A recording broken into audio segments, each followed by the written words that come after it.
Is up to architectural speed with a new 3D printer through a special Innovation Funds program. We applied for funding. We received $10,000.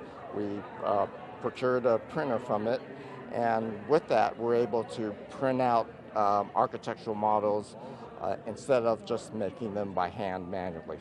The Information Technology Agency, which runs our own Channel 35, also on a big innovation kick.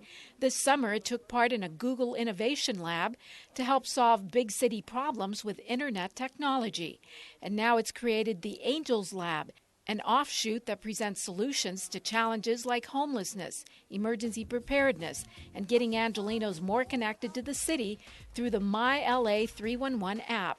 The agency has also helped create a new metric system which allows city departments to measure their performance. It's about how city employees are doing different things to actually change and innovate inside of City Hall. Because nothing beats standing city bureaucracy on its head while helping it to work better. I'm Anna Marcos for LA This Week. Anna, thanks. And you can also be part of making a change. The Department of Cultural Affairs can help through a program where you can apply for funds to help pay for small improvement projects in your neighborhood. For more information, call the Department of Cultural Affairs at 311. Well, from small projects to one of the most extensive, city leaders hope that once completed, it will serve as a model for efficiency, mobility, and accessibility for all of us. And it's happening along Figueroa Street in downtown. Rasha Goel has the details. It's a woohoo for one of the busiest areas of downtown Los Angeles, near the Staples Center, as officials kick off a $20 million Figueroa Corridor Streetscape project, also known as MyFig.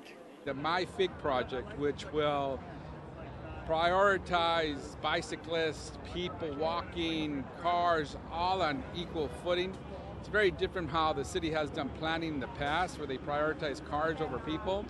And now we're going to have protected bike lanes. We're going to have people who are going to feel comfortable walking through, a lot more greenery. MyFig is going to catapult LA into the forefront of intermodal transportation techniques. The project will provide nearly 3 miles of protected bike lanes and 4 miles of standard and buffered bike lanes at the Figueroa Corridor, which runs through South LA and downtown. If you think about this street, which is maybe very friendly to cars, but maybe not that friendly to people walking and bicycling, this is going to be radically changed. The MyFig project site extends along Figueroa Street from 41st Street on the south and 6th Street on the north, through Exposition Park, USC, and the Financial District. This street is going to be cutting edge. This street is going to set the green standard for what we want LA to be. And that is a city that caters to everyone, including pedestrians, cyclists, and commuters. Officials say MyFig is an example of many moving parts working together to create a seamless, vibrant, and safe city. I'm Rasha Goel for LA This Week. The project is expected to be completed by summer of 2017. Well, heading over to the LA River for a symbolic joining of the cities of Los Angeles and Manila, Philippines, through their waterways.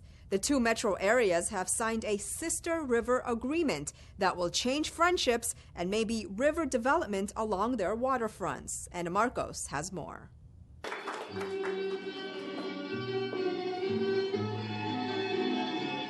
It was a sharing of cultures, people, and river water. This pouring together of the LA River and the Pasig River of Manila and the Philippines was mostly symbolic, but it marked an important event as the two cities signed a sister river agreement.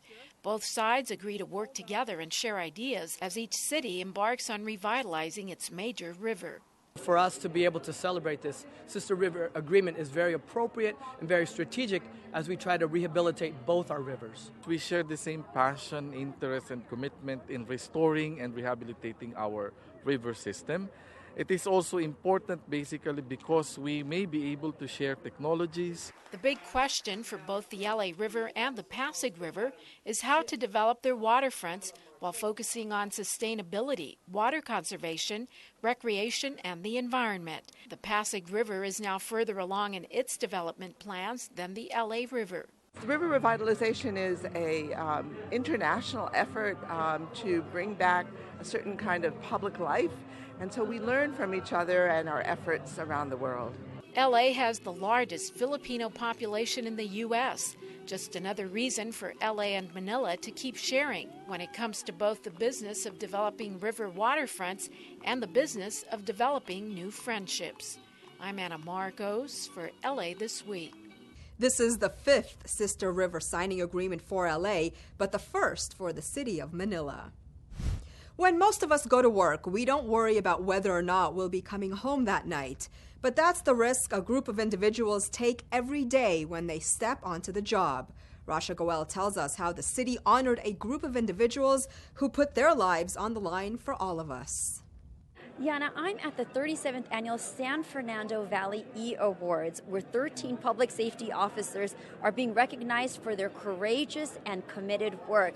Now, what's interesting when you talk to these officers is how they are so humble about the hard work they do every day to keep the City of Angels safe. Officer Tamara Myers, a 16-year veteran with the LAPD, remembers the moment her team saved a life. And that's why she's here today, being honored for her bravery. A lady was having a very bad day, and she was unaware of what she was doing, and she was out on a window ledge, and we helped bring her back in without any further harm to her. Among the honorees was Officer Troy Williams, a 27-year veteran of the LAPD, who was recognized for his plan to eliminate traffic deaths. And so by presenting this information to the City Council and to individual persons with a lot of horsepower, if you will, I've showed them the importance of speed limits and how we as a police department need to be able to enforce these laws. Today, we get to honor them and say thank you. Thank you to them, thank you to their families, their spouses that stay home at night, hoping and praying and making sure that they make it home. They put a lot out there and sacrifice, and that's why today is very special. And while many of these award recipients consider it part of their job, they're not taking all the credit. What I'm being honored for is just part of my job, so it's just nice to be recognized, and thank all the people that helped me along the way to get this award. Captain Danny Wu, 15 years with the LAFD, was recognized for his St. Baldrick's fundraiser, which has raised more than $1 million. This will be our 15th year, and every year we gather LAPD and LAFD and people in the community, and we shave our heads to raise money for childhood cancer research. It reminds us that the community cares, and the community cares when we go over and above what we're normally expected to do. And really at the essence of police officers and firefighters, we want to help people. That's why we got into this profession. And for the great work they do, this tribute is just a small way to acknowledge the large impact these local heroes make every day. In the San Fernando Valley, I'm Rasha Goel for LA This Week. The E-Awards are a San Fernando Valley tradition, which were started by former councilmember Dennis Zine. Over in Hollywood, it was another event that not only honored cops, but also the classic cop cars of the past. And it was all for a good cause. Anna Marcos takes us to the 13th annual 10-4 Day event. Hollywood's annual 10-4 Day Parade helped highlight not only classic TV shows about law enforcement, but most importantly, the classic law and emergency vehicles of the past. All right, here we go. Whenever the laws of any state are broken, a duly authorized organization swings into action. 10-4 may now be a common slang term for okay, but it comes from the police code for message received. And on this day, law enforcement and emergency agencies from all over LA County came to celebrate the 10-4 tradition and join in the law and order mayhem. These are all old-style police cars celebrating 10-4. Proceeds from 10-4 Day go to the Hollywood Police Activities League, which provides alternatives to gangs and crime for young people and opportunities to connect with police officers in positive ways. And most of those taking part in this event would give a big 10-4 to that. I'm Anna Marcos for LA This Week. For more information on the Hollywood Police Activities League, visit hollywoodpal.org. A new jobs plan that makes it easier to do business within the city. Getting around town is also about to get easier as BikeShare expands to more areas in the city, and an unused alley gets transformed into a neighborhood resource. All these stories in City Beat. The Los Angeles City Council approved a plan that makes it easier to do business in the city, in part by establishing a small business commission and cutting down on bureaucratic red tape. The job creation plan is comprised of 35 ideas and reforms that solve problems businesses face when they do business in or with the city of Los Angeles. Council members said the jobs plan is aimed at shifting the city's focus toward being more supportive of businesses. Councilmember Paul Krikorian, who chairs the Ad Hoc Jobs Committee, said these are important changes in the way Los Angeles treats the business community that will help promote job and economic growth. One of the recommendations is the creation of the Business Advancement Team, a group of city officials who will advocate for businesses within the city. The plan also calls for setting up a small business commission to give business people a way to provide input and communicate with city officials. Well, getting from place to place in the city is about to get easier and a lot more fun.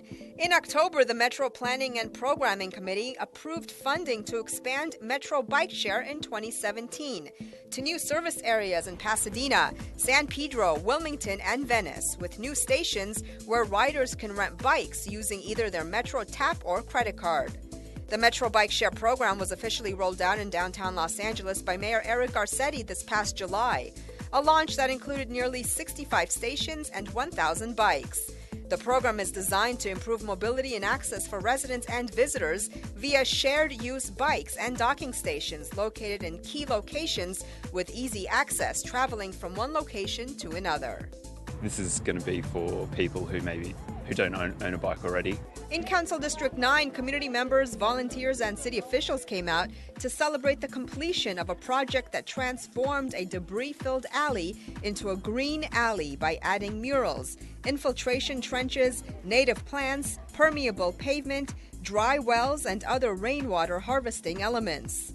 The new Avalon Green Alley promotes walkability and sustainability, providing easier access to and from schools, parks, and the local grocery store.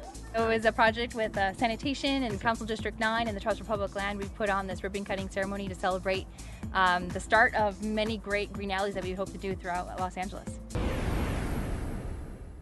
LA's Metropolitan Transportation Authority is always looking for ways to entice Angelenos to go Metro. And this time they did it with a little taste of soul. Metro authorities encouraged residents to take Metro bus and train to the annual Metro Taste of Soul Festival. Anna Marcos gets a taste.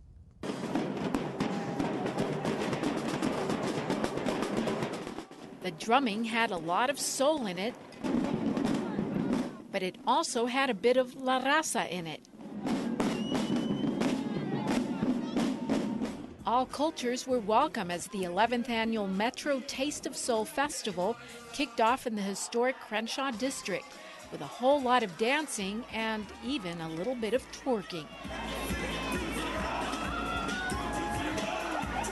What this is about is Black people celebrating about taking care of people. The chicken was smoking, maybe at times a little too smoking.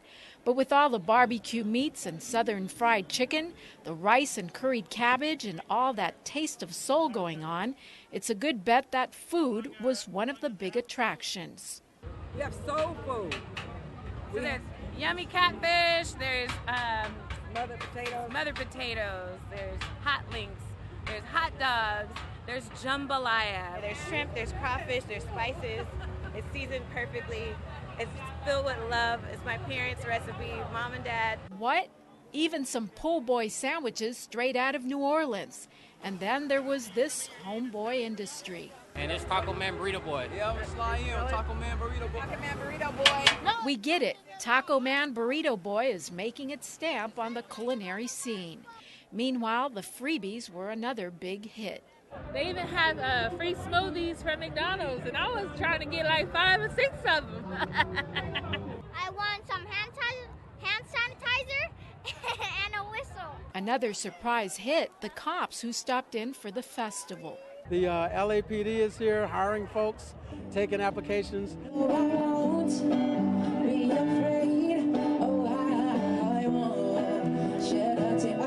Music music, food, freebies, dancing, fun, and good times.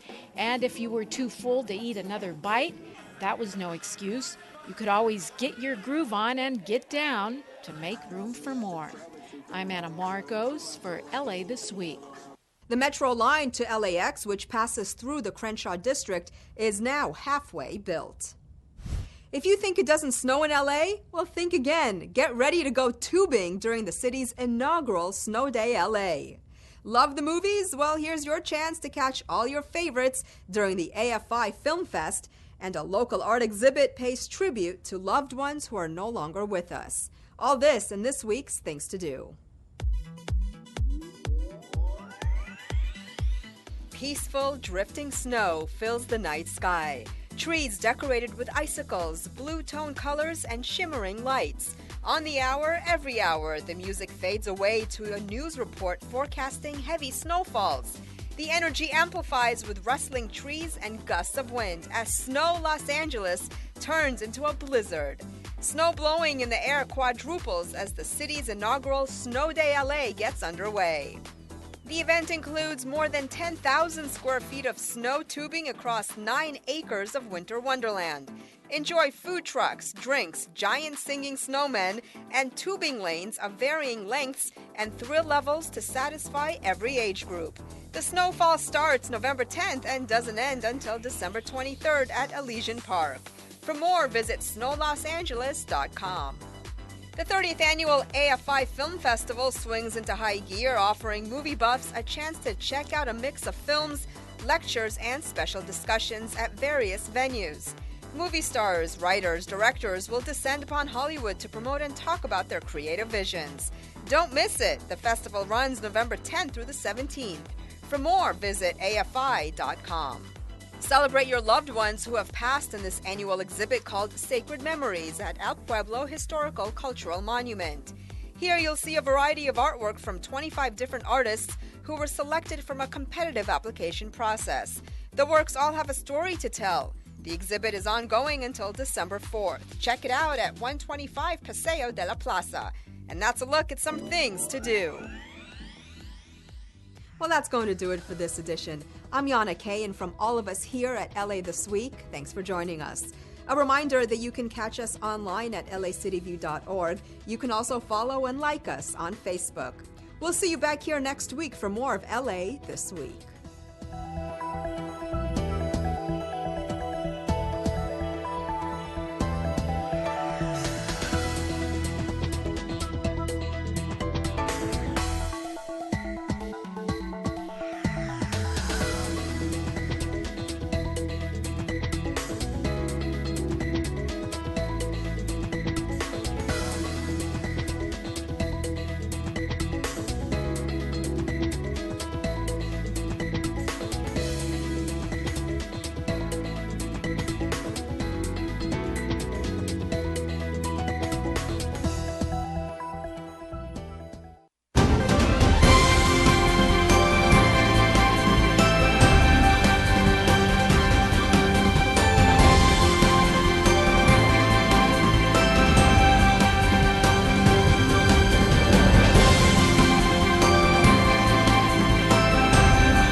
Members, if you're in your offices, please report to the council chamber so that we can begin our work for today.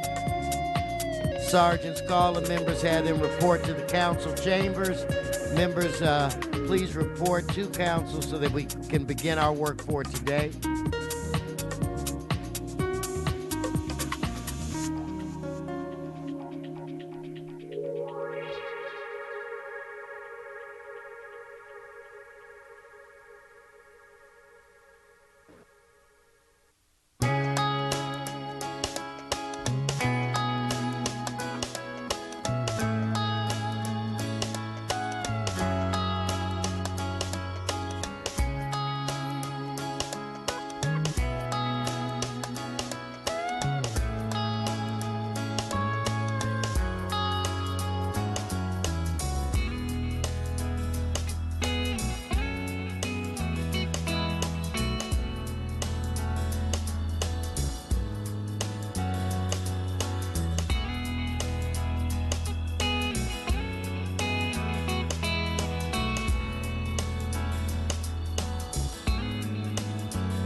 Good morning, good morning, good morning. If I could have you please take your seats.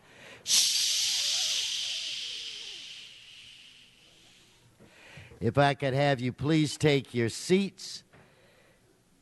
I want to welcome you to your Los Angeles City Council. It is Wednesday, November 9th. This council meets every Tuesday, Wednesday, and Friday at 10 a.m. And the public is welcome. Mr. Clerk, we have a quorum. Would you please call the roll? Blumenfield, Bonham, Buscaino, Sodillo, Engler, Harris, Dawson, Weezer, Koretz, Krikorian, Martinez, O'Farrell, Price, Rue, Wesson. 10 members present and a quorum, Mr. President. First order of business. Approval of the minutes. Mr. Koretz moves and Mr. Krikorian seconds. Next. Commendatory resolutions for approval. Mr. Blumenfield moves and Mr. Bonin seconds. That brings us where? Mr. President, the Department of Building and Safety recommends that items 1C and H be received and filed inasmuch as the liens were paid in full, that item 1A be received and filed inasmuch as the property was determined to be exempt from lien processing due to a change in ownership, and that items 1J and 1E be continued to November 22nd. There is a request to continue item 32 to November 29. And lastly, a committee report for item 44 has been posted and circulated for council's consideration. Okay, so then without objection, that will be the order. Could you continue?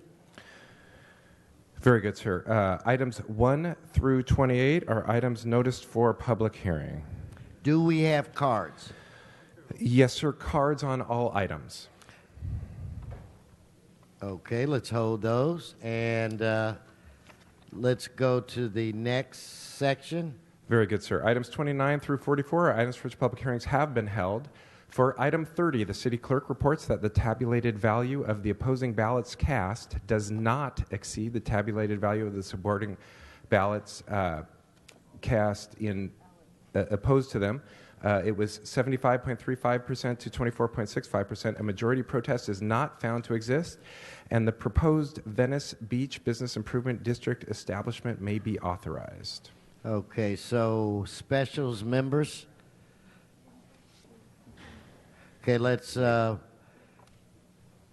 prepare to vote on these items. No specials? Let us open the roll, close the roll, tabulate the vote. 10 ayes. Okay, continue. Very good, sir. And Mr. President, those ordinances will go over to November 22nd unless reconsidered later with 12 members. Okay, I'm optimistic. Very good, sir. Items 45 through 57 are items for which public hearings have not been held. 10 votes are required for consideration. Okay, so without objection, those items are now before this body. Do we have cards? Yes, sir. Cards on all items, sir. Okay. Let's move on to the next section. Items 58 and 59 are items scheduled for closed session. Would you like to hold them on the desk? I will defer to Mr. Krikorian, Chair of Budget and Finance. Thank you very much, Mr. President. Budget and Finance considered these items. They are settlements that we recommend approval of the City Attorney's recommendations. Those matters can be voted on in open session unless there are questions or concerns. Thank you. Okay.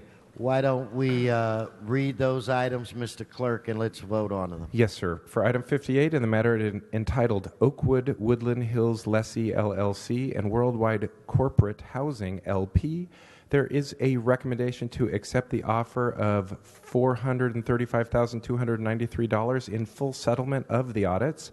And for item 59, in the case entitled Stephen Correa et al. Versus City of Los Angeles, there is a recommendation to expend $125,000 in settlement. Okay. There are no speakers in the queue or on the queue. Let's prepare to vote. Let's open the roll, close the roll, tabulate the vote. 10 ayes. Okay, that brings us where? Mr. President, that takes council back to presentations or items called special. Okay, let me say this. For the folk that are new, in fact, for everyone, we have a new system in the back. We have kiosks. We're going to a paperless system. So in the event that you want to speak before this council, you can go in the back. Our little computers will tell you what to do, but if you have questions, there are members of the city clerk's office in the back to help you, walk you through this new process. So again, if somebody wants to speak, go to the rear of the chambers and speak with one of the clerks. So again, so that brings us to presentations or... Yes, sir. Presentations or items called special. Okay. Okay, why don't I get Mr. Akala? He's signed up for our multiple public comment section. So, Mr. Akala, you have 3 minutes. Mr. Clerk, set the clock for 3 minutes. And your items are you have signed up for items 1 through 28 and 45 through 57. Well, item 1, especially, is you're still doing it to the people. Look at this. Lien, $3,000 and some dollars. Lien, $1,000 and some dollars. Lien. These are the poor suckers that already own a place to live. So if you have a place to live and you have money, we're going to get it from you somehow, one way or another. These liens are illegal and immoral, and they're just like Donald Trump. Stay on the subject. Yes. Illegal and immoral. That's the subject. 3,624, 1,288, 1,200. And these people don't even know they got a lien on their house. Okay, now you have to go to another item. You can't spend more than 1 minute per item. So go to another item. Is that a new system? No, just go to a new item. New item. Item, I don't know, I like the number 7, but you should only play that on the crap table. You got to stay on the subject, Mr. Akala, or you forfeit your time. Continued consideration of hearing protest and ordinance, first consideration relative to the improvement and maintenance of the Oakview Drive and Petite Avenue Street Lighting District, everybody needs more lighting, obviously, especially at night. In the daytime, you can skip the lighting, but at night, you should put more lighting. Okay, next item, right? Please. Please. Continue. Let me see what I can find here that's really important. Budget and Finance Committee report relative to the appropriations for the attorney conflicts panel. Shit, it's all about money. As far as I can see this, $39,000, $182,000. That's more money than any of the poor suckers on the street are ever going to make in their lifetime. $950,000, a contract to so-and-so, still 19 seconds. The rest of the agenda I don't really give a shit about. Mr. Ocala, you have your general public comment. 1 minute. 1 minute? Now I can say whatever I want about Donald Trump. That redneck son of a bitch pulled it off. The rednecks came out of their tractors, they came out their mules, and they gave Hillary a kick in the ass. They used their asses to kick Hillary in the ass. That's all the rednecks. What are we going to have, a redneck holocaust? Next, he's going to push the button and send all the rednecks to all the other countries in the world to harass them? Fuck you, Donald Trump. Fuck you, Donald Trump. Why did you elect the fucking Joker to be your president? I don't get it. He's going to destroy the world. Fuck you, Donald Trump.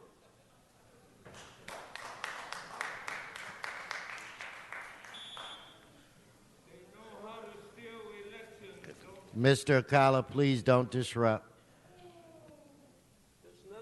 I believe we can. Mr. Ocala, please take your seat. You're disrupting. Okay, Mr. Clerk, or Madam Clerk, we're going to vote items, I believe, 2 through 27. Let us open the roll, close the roll, tabulate the vote. 11 ayes. Thank you.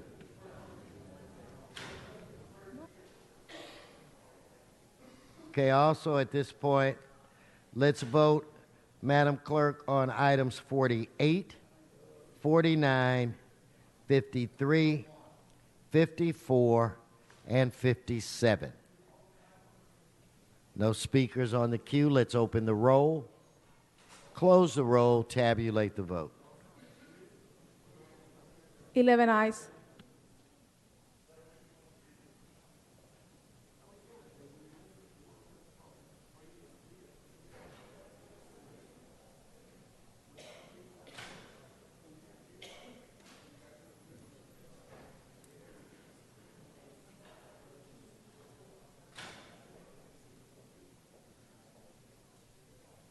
Okay, we're going to do some general public comment right now, and I ask for Rosa Miranda, come forward. Jacqueline Richardson, come forward. Susan Hillier, come forward, please. Yes, buenos ma'am. días. ¿Hay alguien que interprete?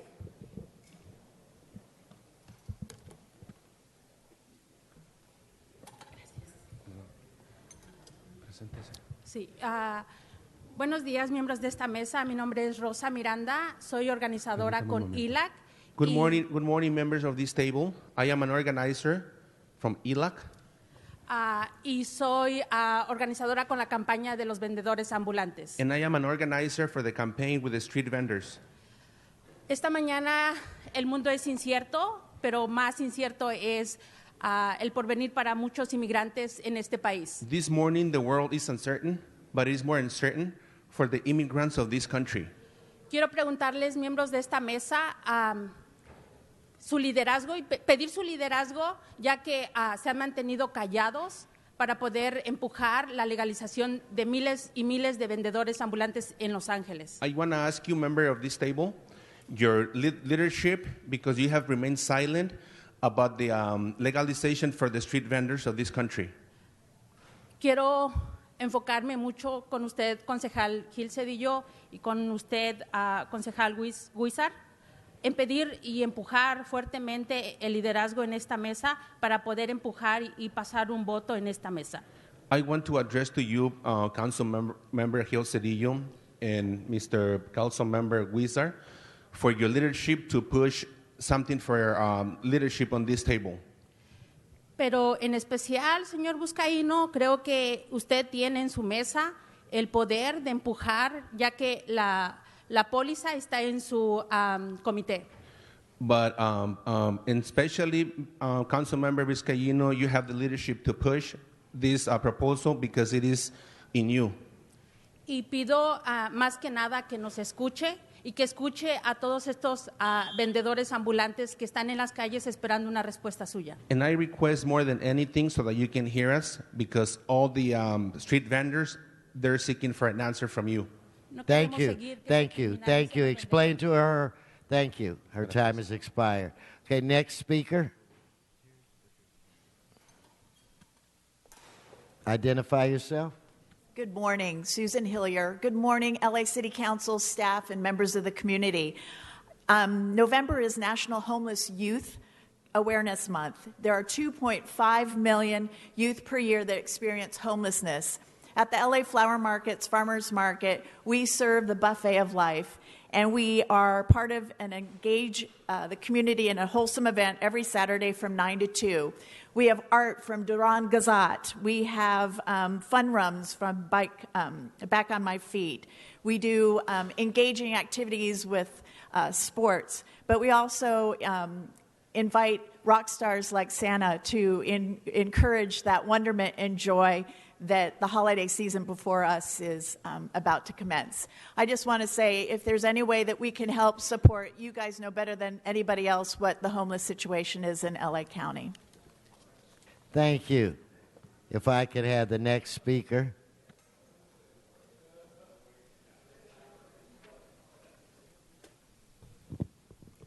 I don't know the answers to these questions.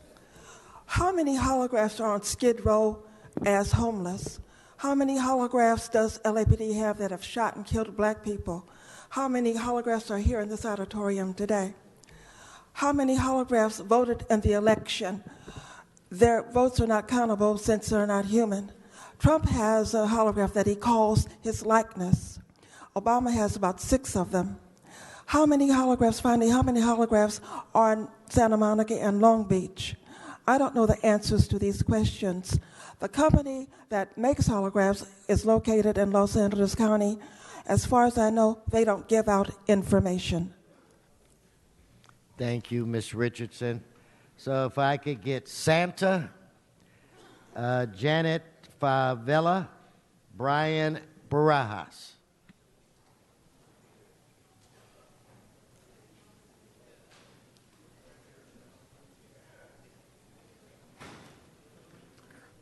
Thank you very much.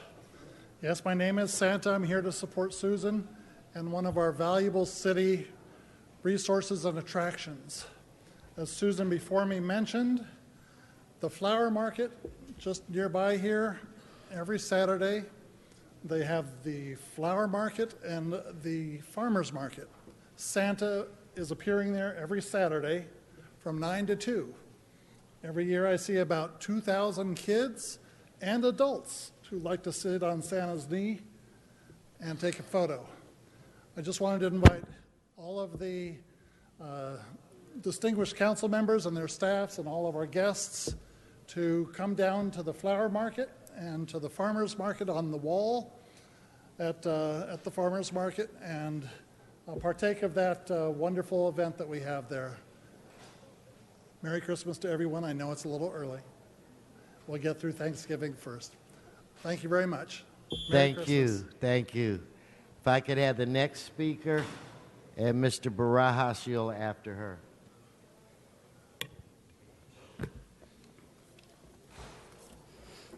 Yes, ma'am. My name is Janet Favela. Good morning, City Council. Or at least as good as it could be given the horrific blow that this country suffered last night with the election of Donald Trump. The fact is that we cannot forget that there are still people in this country that support hatred and division, that continue to support unjust and backwards belief systems and laws that uphold inequality, that shut down opportunity, that criminalize us based on how we look, where we came from, and how much money we make. I say all of this to say that I'm here to speak in support of the legalization of street vending and asking this council to move forward with solutions for 50,000 street vendors in our city. These folks have been waiting for legislation that legalizes their work across the city for many years. For the last few months, they've been suffering an increase of stings and harassment and overall criminalization. Thank you. Today they're living in fear. Thank you. Mr. Barajas.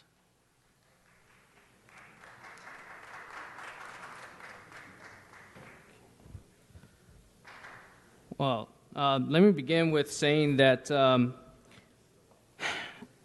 if you fear any election, I suggest you wake up, because that sort of fear is exactly what gives you any form of fascistic government.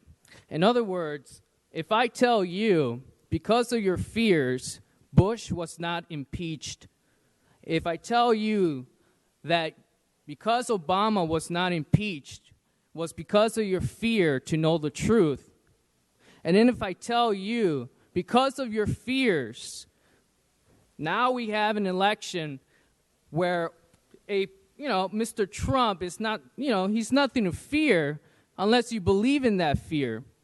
In other words, what I'm saying is, LaRouche was right, and we need to join Lyndon LaRouche at this moment.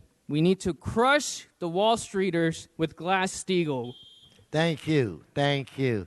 Okay, I'm going to move away from, we still have a few other public comments, but I'm going to call on Mr. Krikorian, if he's ready at this time, for a very important presentation. Mr. Krikorian, the floor is yours. Well, thank you very much, Mr. President, and it's a great honor to be here and, as we do every year, recognize the veterans of the United States Armed Forces and celebrate Veterans Day here in the City Council.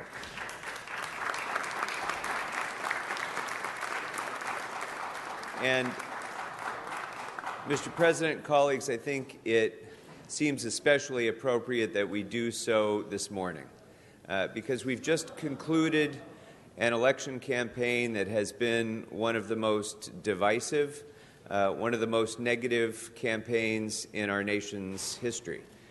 We stand as a nation with such stark divisions, political divisions, social divisions, ideological divisions, that some of us, I think most Americans, feel that there's never been a time in certainly recent history where we've been as divided as a country.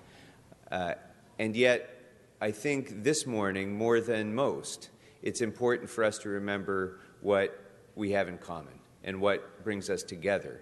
And nothing represents what we have in common and what brings us together better than the men and women who are sitting here in the front rows of this chamber. Because regardless of any division that we may have experienced in this election or throughout our society, the one thing that we all share is a sense of gratitude to those who have shown such loyalty, such sacrifice, such courage to our nation as the men and women who have served in the armed forces. So I'd like, if we can, to recognize them, our Veterans of the Year for the City of Los Angeles, if we can.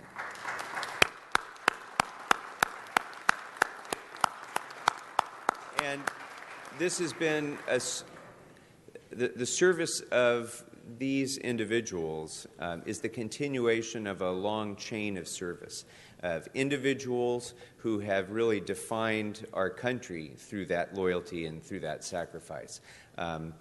Not a professional class of warriors, but ordinary people mail carriers and school teachers and doctors and shopkeepers who, from the beginning of our country, came together and did what most of us, frankly, do not do. They responded to the call, and very often they ran in the direction of danger instead of away from that danger in order to protect all of us.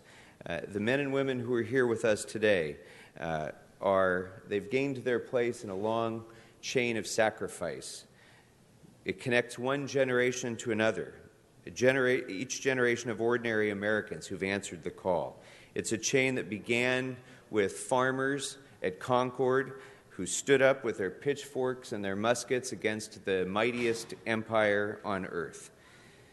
It's a chain that continued through Gettysburg, through Okinawa, through Inchon and Quezon. And it's a chain that continues to this very day in the chaos and the violence of Iraq and Afghanistan and so many other places where the men and women of the armed forces are in danger, even as we speak here today. And every American who formed a link in that chain across all the wars and all the generations played an essential part in building this nation that we love and that we cherish. Over the course of our history, the world has certainly changed, and our armed forces have changed with it. But the valor, the dignity, and the courage of the men and women in uniform remain the same. Each of them, in each generation, has left a legacy of freedom, and they've taught us and all of their children and their children's children the value of sacrifice and devotion and service and loyalty, and most of all, love of country. All of those who've served, both the living and the dead, have become our teachers. Through their sacrifice, they remind us of the extraordinary potential of ordinary Americans. They remind us of the principles for which our country stands, and they remind us of the courage and commitment necessary to maintain those principles. They remind us of both the blessings we enjoy and the cost we must bear as citizens of the last best hope of earth.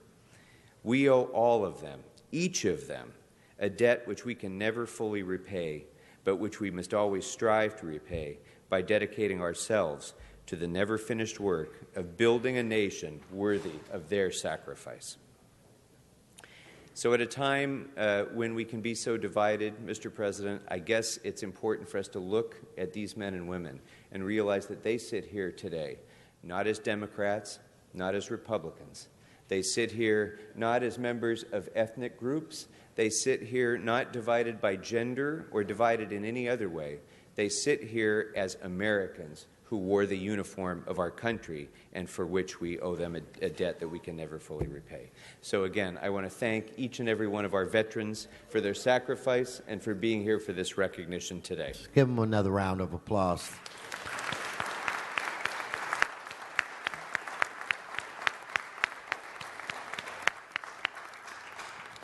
Now, each of our council members has selected a Veteran of the Year for their district, and we're going to recognize them each individually. And if I may, Mr. President, I'd like to start us off with the Veteran of the Year for Council District 2. I know it's out of numerical order. Forgive me, Mr. Cedillo, but You're in charge, Mr. Krikorian. As long as I have the mic, I'd like to bring up to join the podium with me LAPD Sergeant Sergio Leyva. Sergeant.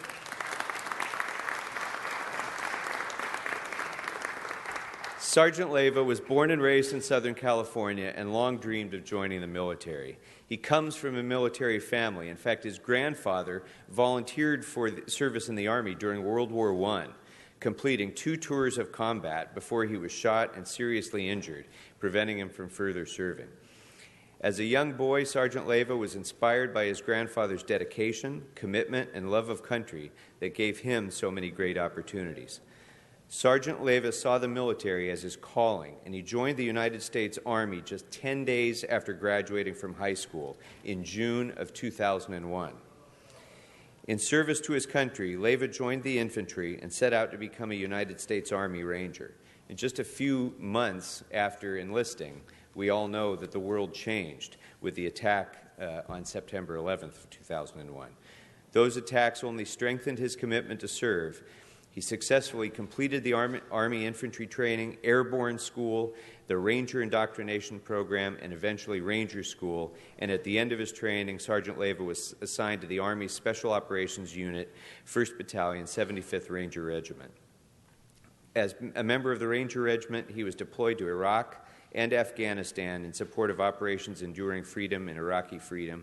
And in his overseas deployment, he participated in many special operations missions critical to United States forces on the ground, specializing in airfield seizures, raids, rescue missions, quick reaction forces, among many other specialties. He was awarded the Army Commendation Ribbon, the Global War on Terror Expeditionary Afghanistan Service Medal, the Iraq Service Medal, the Valorous Unit Award, and the Joint Meritorious Unit Award, and the Presidential Unit Citation. That would have been enough to sort of make his record of public service. But when he got back, when he came back to the United States, he joined the Los Angeles Police Department and found a new way to serve his country in uniform. Since then, he's been on assignment in Hollenbeck Gang Unit, the Parole Compliance Unit, Community Safety Partnership Unit, and many other assignments. And most recently, he's been the officer in charge of our North Hollywood Senior Lead Office, where he continues not only in his law enforcement role, but in his community building role to serve our community and our country. He's been an extraordinary asset to our community, and we're very, very proud to recognize him as the Veteran of the Year for Council District 2. Sergeant Leyva, congratulations.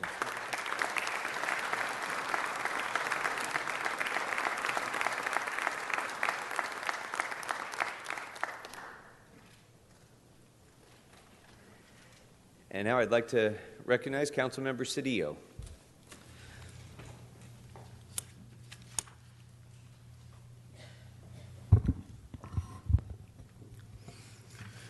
Mr. President, our nominee could not make it today. At the last minute, she was called away, personal emergency.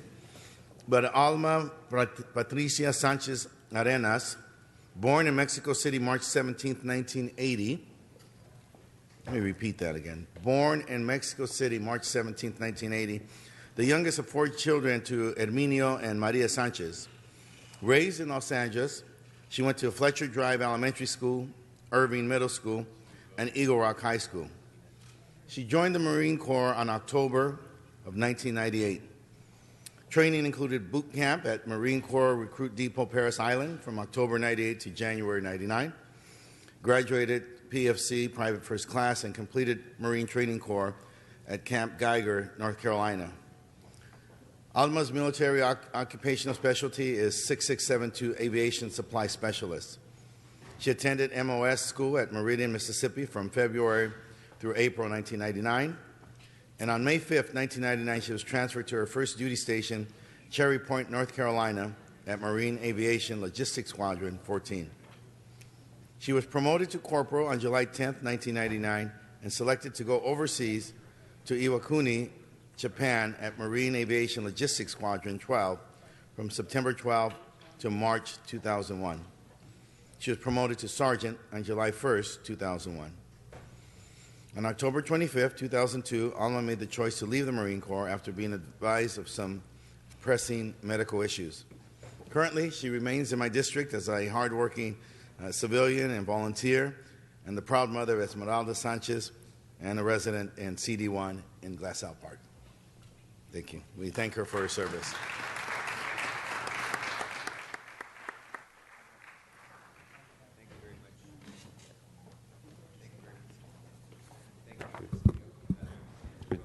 Council District 3, Councilmember Bob Blumenfield. Great. Thank you very much, Mr. Krikorian.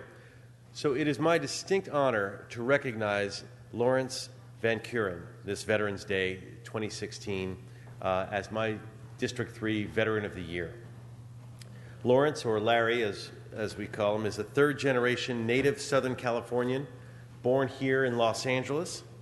He graduated from Van Nuys High School in 1964 and went off to Pierce College. Great education in the San Fernando Valley. Larry bravely served in the U.S. Army Infantry from 1965 to 1968 with duty assignments in Germany, Vietnam, and Fort Benning. In Vietnam, Larry served as a rifle squad leader in Charlie Company, 1st Battalion, 18th Infantry, with the Big Red One. After serving in the Army, Larry continued his studies and received his BA from CSUN in 1974 and a master's in 1976. For over the last 40 years, Larry has been hard at work for the Kaiser Foundation hospitals, and he currently serves as the executive director for their National Pharmacy Consulting Services. And throughout the years, he's been involved with the American Legion, and he's currently the president of the 18th Infantry Regiment Association, the single most active U.S. Army association of its kind. They support today's U.S. Army soldiers and the families of the 18th Infantry with the 1st Infantry Division. And most importantly, Larry's the proud father of Robert and Elizabeth. Larry, thank you for your spirit, your strength, your service, your contributions to our country, and your contributions to our community are immeasurable. Your unwavering commitment and continuous dedication to serving the community is an inspiration to me, and I'm sure to everyone who is here today. We thank you for your service to our country and your continued service to our country well after your military service. So thank you so much. Thank you.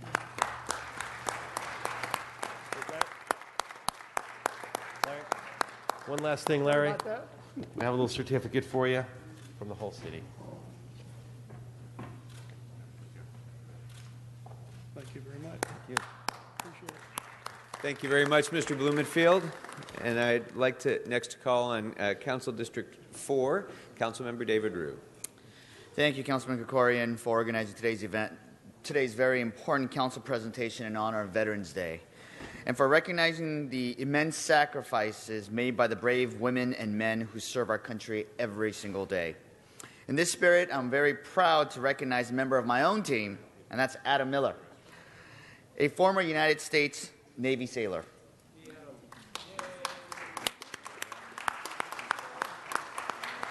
Adam's service started with an assignment to a triple threat 900 division in the Recruit Training Command at Great Lakes.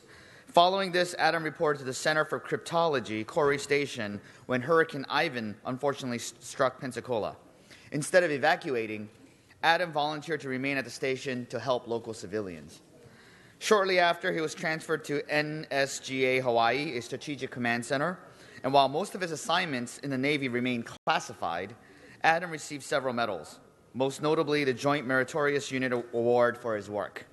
He was also given an honorable discharge upon leaving the Navy, and following the service, Adam received a degree in psychology with a minor in film at the University of Kansas. After living in multiple regions across the United States, Adam moved to Council District 4 in the Hollywood Hills, which he now considers his true home.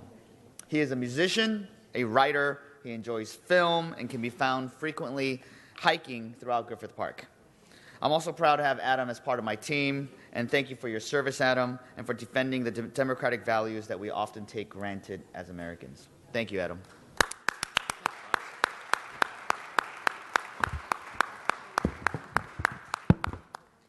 Thank you, Councilmember Ryu. Next, I'd like to call on Council District 5, represented by Councilmember Paul Koretz. Well, thank you, Mr. Krikorian, and thank you for doing this to help us recognize all of our terrific veterans in the city of Los Angeles.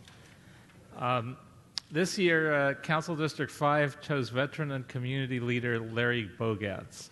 Unfortunately, Larry moved to Colorado recently, but he is watching us live. Larry was born in Harrisburg, Pennsylvania in 1938, and as a kid, he always dreamed of going into the Navy. He said he just felt the calling. He joined the Navy Reserve Officer Training Corps while in college at Penn State University, where he earned his BA in business in 1960. After graduation, he started his active duty in the Navy, where he served from 1961 to 1962, and in the Navy Reserve from 1962 to 1966. Much of that time, he was involved in patrolling the Atlantic Ocean looking for Russian submarines. After leaving the Navy, Larry joined the CIA from 1966 to 1973, where he served in Costa Rica and Vietnam. After he left the CIA, he joined the Department of Justice, which he also did for a couple of years, then received a fellowship to grad school, and he attended USC, where he earned a master's degree in public administration. After graduation, he then worked in the Immigration Service until 1980. In 1980, he left government and went into the computer business, where he was vice president of major accounts for a couple different companies. He attempted retirement from business in 2000, but he then became a dog trainer, which he did for the next 10 years. I first met Larry in 2009, shortly after taking office in Council District 5, and he was one of our best respected community leaders. Larry's way of helping the community was assisting with emergency preparedness efforts. From 2009 until recently, he was one of the community's most phenomenal volunteers. As the LAFD Battalion 18 volunteer coordinator, he educated thousands of people about emergency preparedness. He worked with different neighborhoods to create over a dozen emergency teams with his neighborhood team program. A few months ago, Larry moved to Colorado with his wife, Cheryl, and he no longer lives in Council District 5, but his work will never be forgotten. Recently, the Emergency Management Department started its Jumpstart program, which is part of the 5 Steps to Neighborhood Preparedness program. And Jumpstart focuses on the local level, block by block. And Larry always felt that the CERT and EMD didn't focus enough on the block by block level, even though both programs did a tremendous job. The program wasn't the Jumpstart program, but that was how he operated. He was really a visionary ahead of his time, and he always said in the military it's taught that no man is ever left behind, and Larry put that same thinking into how he focused on emergency preparedness. Leave no neighborhood behind. For that, we should all be grateful that Larry helped our city, and I know I am. And for that, I chose Larry to be our representative for veterans in my district. Larry, thank you for everything that you did for us, and most importantly, thank you for everything that you did for our country. And so, here's your certificate. We're very grateful for a lifetime of public service. Thank you very much, Mr. Kretz. Next up is Council District 6, and on behalf of Council Member Nury Martinez, I'd like to present the Veteran of the Year for CD6, Colonel Andrew Flynn. Colonel Flynn recently retired after an extraordinary 36-year military career. After enlisting in the Special Forces in 1977 as a medic to save lives, he rose rapidly through the ranks. He rose to the rank of Staff Sergeant. He soon was commissioned to a variety of different assignments, including Rifle Platoon Leader, Rifle Company Executive Officer, Support Platoon Leader, and as he continued to move up the ranks, he continued to lead with great effectiveness and success. Eventually, he even helped to keep the streets of Los Angeles safe in the aftermath of the 1992 riots with the deployment of the California National Guard here in Los Angeles. He continued to rise through staff assignments, including Infantry Logistics Officer, Brigade Operations Officer, Aide-de-Camp to the 40th Infantry Division Commanding General, and important to me, Assistant Professor of Military Science at the University of Southern California, where he taught the Army ROTC there. As the colonel continued to rise through his career, he served as an advisor for the Afghanistan Security Forces for the Regional Security Assistance Command from 2006 through 2007. He was deployed on many joint and combined combat missions with the very famous 10th Mountain Division and Special Forces Operational Detachments 371 and 772 during his tour in Afghanistan. He commanded the 9th Civil Support Team based out of Los Alamitos from 2007 through 2010. And in that position, he led many elements of the Northern Combatant Command in protecting the homeland here at home. Colonel Flynn was assigned as the Deputy Commander of the 79th Infantry Brigade Command Team, San Diego, from 2010 to 2011, and helped prepare the men and women of that unit for their deployment in support of combat operations in both Iraq and Afghanistan. So starting his career as a medic to save lives, and then preparing young men and women to go into combat so that they would be prepared in combat, also saving lives by making sure that they were well trained. He was assigned eventually as the Chief of Staff of the 40th Infantry Division in 2012 and led that division to its first ever #1 out of 8 ARNG divisions.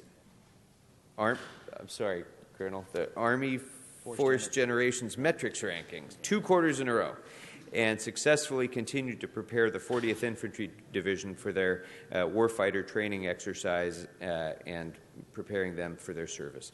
He holds a Master's of Strategic Studies from the United States Army War College and is currently completing a doctorate in organizational leadership from Argosy University. His many awards and decorations, which you can see some of here on his uniform, include the Bronze Star, the Legion of Merit with 1 oak leaf cluster, the Meritorious Service Medal with 2 oak leaf clusters, the Army Commendation Medal with silver leaf cluster, the Combat Infantryman Badge, the Special Forces Tab, the Army Parachute Badge, the Senior Recruiting Badge, and the Korean Parachute Badge. So this has been a truly stellar military career that Colonel Flynn has had through many, many assignments, and his family's commitment to service continues with his son Oliver, who is in the United States, who graduated from the United States Military Academy in the class of 2013, the same year that Colonel Flynn retired from the military, and he's now assigned as a First Lieutenant, Field Artillery, 2nd Brigade, 1st Infantry Division at Fort Riley. And his daughter Olivia, who graduated with honors from the University of St. Andrews in Scotland and is now pursuing a law degree while living in Tunisia. Colonel Flynn continues to live in Sunland, California, and is an important part of the community there, along with his wife Louise, who's a kindergarten teacher, also serving the young people of that community. And so we're very, very pleased to be able to honor, as CD6's Veterans Day honoree this year, Colonel Andrew Flynn. Colonel, thank you for your service. Thank you.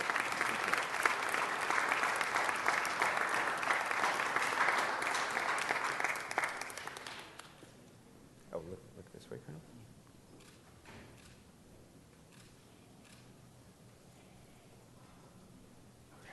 Thank you very much.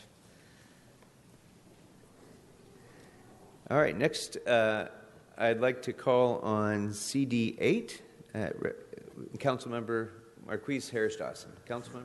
Thank you so much, Mr. Krikorian and members. Very excited today, and I want to start by thanking Mr. Krikorian and all of my colleagues for bringing this presentation to us today. It is service that we do for each other, putting others and the whole above ourselves as individuals. That's the best that we could celebrate of ourselves, and so I'm happy to be a part of the presentation today and happy to present Willie D. Jackson, Sr. As the Council District 8 Veteran of the Year. In 1970, the Jackson family migrated to Los Angeles and South LA from Monroe, Louisiana, like so many of our families. He attended Thomas Jefferson High School, graduated in 72. He enlisted in the United States Army during the Vietnam era and was assigned and deployed to Southeast Asia on a few occasions, as well as Germany. While he was in military service, he attended Washington State University while he was stationed at Fort Lewis in Washington. After receiving his honorable discharge, he joined the Army Reserve and then the National Guard during the Desert Storm area in Los Alamitos, California, where he completed the basic medical training at Fort Sam, Houston, Texas. In 1978, he continued his education at LA City College with an AA in Human Services. So as a staff sergeant and as a medic, he received numerous medals and commendations. In 1984, he began more service in his employment at the Department of Veterans Affairs, where he was a part of the psychiatric nursing team and went on to become a certified addiction therapist. I met Mr. Jackson when I was at Community Coalition. Part of the work we did was helping people in recovery. And Mr. Jackson was a leader of a small cadre of veterans in South LA that looked out for people coming home, especially from Iraq, who had picked up addictions while they were in Iraq and picked up other mental health conditions while they were there. And so Mr. Jackson, along with a cadre of other veterans, serves in that capacity to this day. He has been the president of the Newton Police Division Clergy Board, the vice president of the Southeast Department Senior Club. He's a member of the Neighborhood Council, a member of Community Coalition, and one of the shining examples of what it means to live a life of service to others. And so we're thankful for you, and we're thankful to you for all you've done for our community.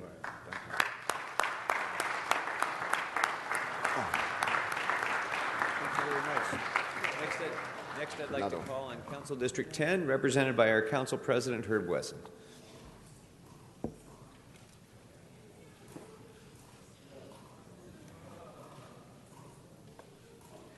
Thank you. I think the first thing that I want to do is just give a big shout out and thank you to you, Mr. Krikorian. You, every year,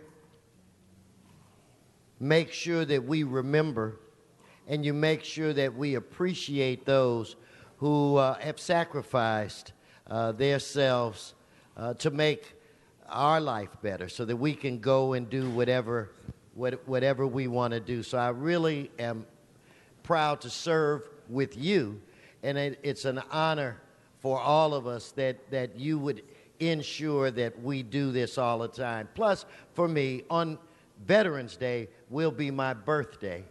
I will be 39 for about the 30th time, but I will be 39. You can be assured of that. So again, to all of the veterans, on behalf of myself and the residents of the 10th Council District and the 7th Council District, I want to thank you for your service.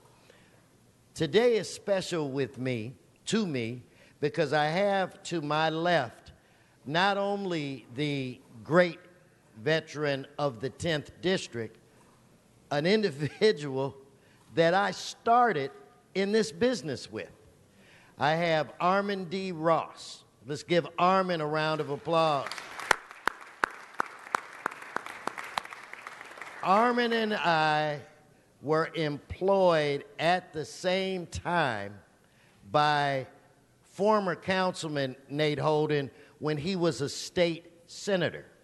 So Armin and I met. I think he was 26, I was 25. I just want to make it clear that he was 26 and I was 25, and we were the young guys on staff with Councilman Holden, who himself is a veteran.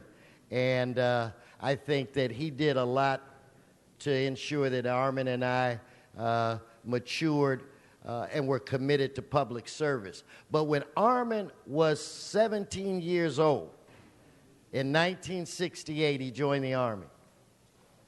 17 years old. He did 2 tours of duty in Vietnam. 2 tours of duty in Vietnam. He received a few awards, one of which was the Vietnam Campaign Medal. He received the Vietnam Service Medal and received the National Defense Medal. Give him a round of applause. He did receive He was honorably discharged in 1971, and he served 3 years in the reserves. When you are a soldier, when you are a public servant, it's very difficult for you to just, you're out of the service, to just stop serving. So Armin has been a public servant ever since he was 26 years old. He worked as assistant chief deputy for Councilman Nate Holden. Armin Ross was one of the first homeless deputies to work for a mayor. I think he worked for Mayor Hahn back in 2004.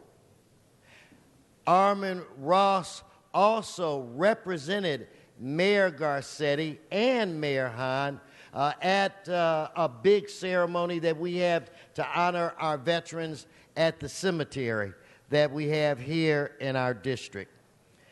He has his own company. He is the president of the Crenshaw Chamber of Commerce.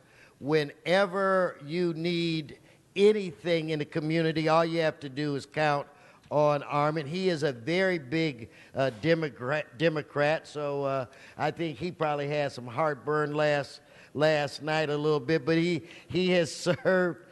He's the chair of the 47th Assembly District delegation, and he was a member of the Los Angeles County Democratic Central Committee.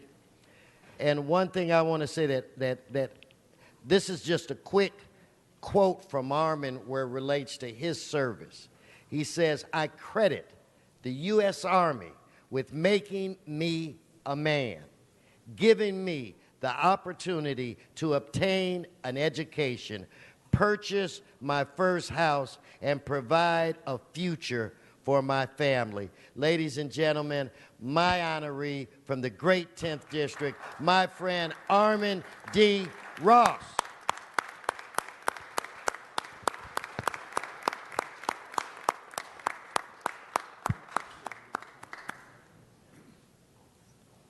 Thank you very much, Mr. President. And next, I'd like to call on Council District 11, represented by Councilmember Mike Bonin.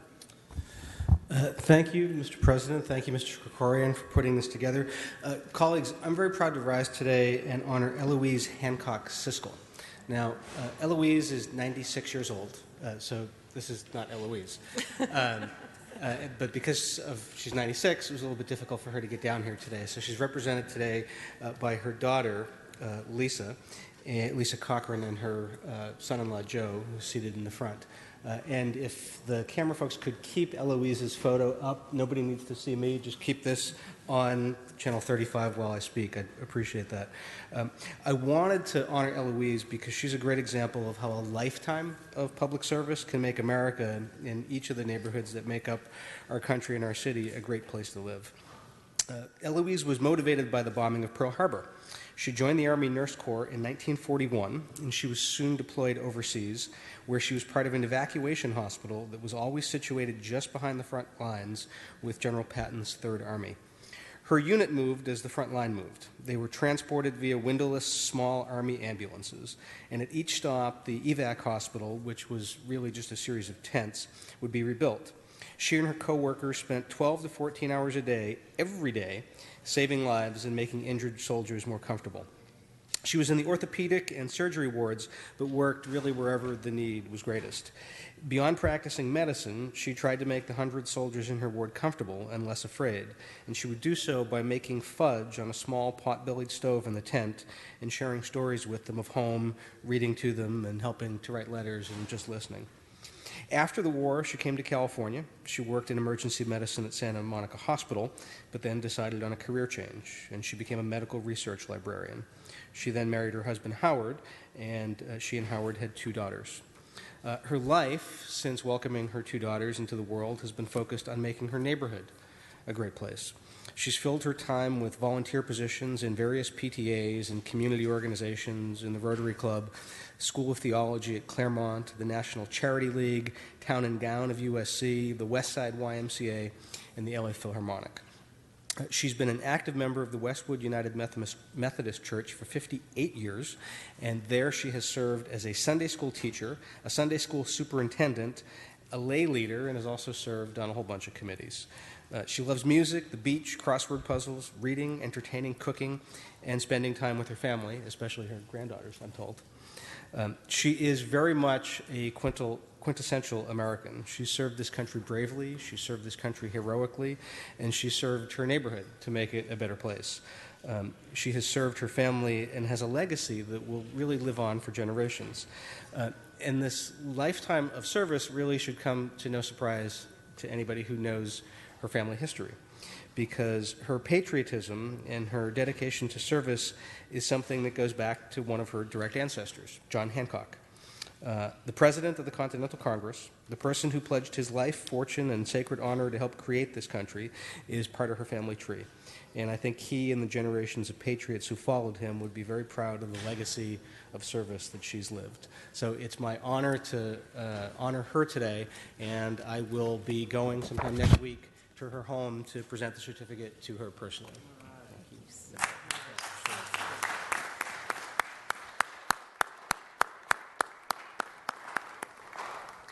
Thank you very much, Councilmember Bonin. And next up is Council District 12. And on behalf of Councilmember Mitchell Englander, it's my pleasure to be able to recognize the Veteran of the Year for CD12, Ernie Hilger. Council District 12 is very proud to honor Ernie Hilger, a 43-year resident of the district, as the Veterans Day honoree this year. Ernie earned a Bachelor's of Arts in Chemistry and Microbiology from the City College of New York, and then served in the Army from 1963 to 1964, and has since devoted his life to veterans advocacy. In 2003, Ernie retired from the LAUSD as Purchasing Services Coordinator after 25 years of service to the children of Los Angeles in that position. He's an active member of the Sepulveda VA and sits on their Patient Advisory Council. Ernie serves as the Disabled American Veterans Camp Kearney Van Nuys Chapter 13's Legislative Chair and has logged over 3,750 volunteer hours as a driver for disabled veterans for the organization. Ernie has provided input directly to the United States Secretary of Veterans Affairs, Robert McDonald, his Special Assistant, Vince Kane, former director of the VA National Center on Homelessness Among Veterans, and the architect responsible for the master plan of the West LA VA. He was an integral member in organizing the Greater Los Angeles Veterans Summit. In addition to all of his volunteer activities, Ernie has spoken on behalf of veterans at many West LA VA outreach venues for support of the Master Plan West LA VA and at many community venues, including the Neighborhood Council meetings and Valley Alliance of Neighborhood Councils regarding the Sepulveda and West LA VA issues. Ernie has authored resolutions to protect the West LA VA and is a DAV activist for veterans' rights in the state of California and nationally. In 2015, Ernie became a certified member of the Veterans Administration Voluntary Services and a member of the Veterans Service Organization Coalition for the West LA VA. The Veterans Service Organization Coalition's positive consensus input is now an integral part of the legislation codifying what veterans expect in the future for the West LA VA site. Alongside his dedication to the veterans in our community, Ernie has also been an active and involved community leader in Council District 12 and has been a board member of many organizations important to the San Fernando Valley and especially the Northwest Valley, including Valley Vote, the North Hills West Neighborhood Council, the Granada Hills South Neighborhood Council, the Granada Hills South Neighborhood Watch, the Old Granada Hills Residents Group, and the Northridge Guild of Children's Hospital. So please help me in recognizing Ernie Hilger as the Veteran of the Year for Council District 12. Congratulations, and thank you for your service and continuing service.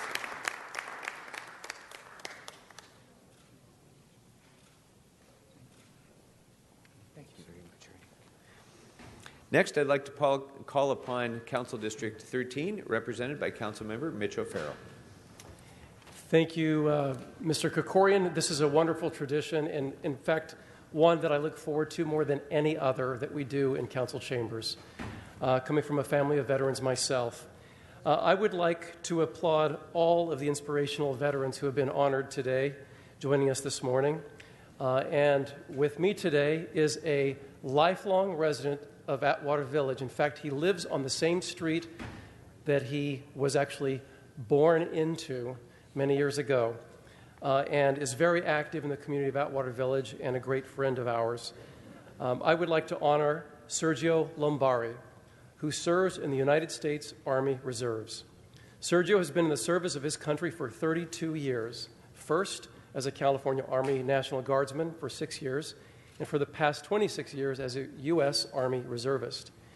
In 1980, Sergio began his career as a private, trained as combat medic, and completed his initial contract as a specialist. He enjoyed his 4 years break in service until the invasion of Kuwait by Iraq in 1990. In that year, he re-enlisted into the service, but this time in the U.S. Army Reserves as a psychological operations specialist, Special Operations Command. Between 1990 and 1996, he was mobilized 3 times: Far East Asia with a Special Forces A team, Central America with a Navy SEAL team, and to Haiti under the United Nations. In 1997, Sergio became airborne qualified, earning his jump wings with 13 jumps on record between 1998 and 2000. He was a PSYOP instructor. In 2001, he went on to earn his drill sergeant badge and hat raising to the level of senior drill sergeant. From 06 to 08, he was mobilized to Fort Jackson, South Carolina. In 2010, he was accepted into the Warrant Officer Candidate Program, and in 2012, he received his appointment as a Warrant Officer 1. In 2015, as Chief Warrant Officer 2, he became the commander of the newly activated 540th Engineer Detachment at Camp Pendleton, a command he continues to lead. Sergio was married in 1995 in his dress blues to Sandra Pacheco, wife of 21 years. Ms. Pacheco, would you please stand?